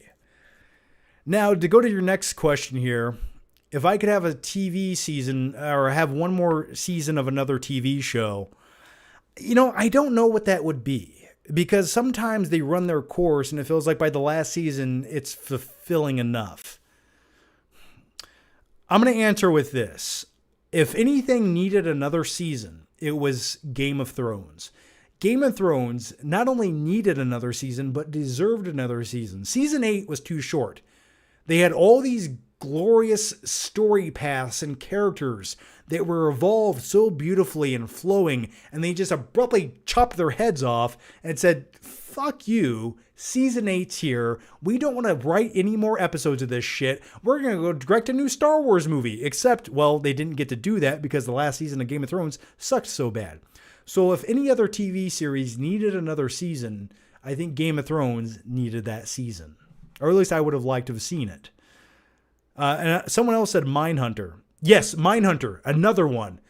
The fact that they ended Mindhunter when they did, right when it was getting to the good stuff with the BTK killer, who was the most prolific, horrendous serial killer, in my opinion, of all time. The dude was a true sadistic, sick fuck, okay? The fact that we didn't get another season of Mindhunter, such a disappointment. Now, I've heard rumors that we might get a movie. We'll see.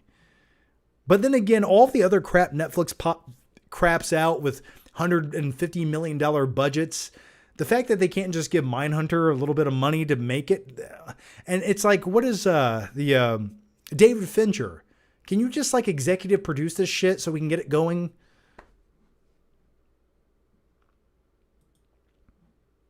Okay, so I think that was that a sufficient answer, the Dark Mike?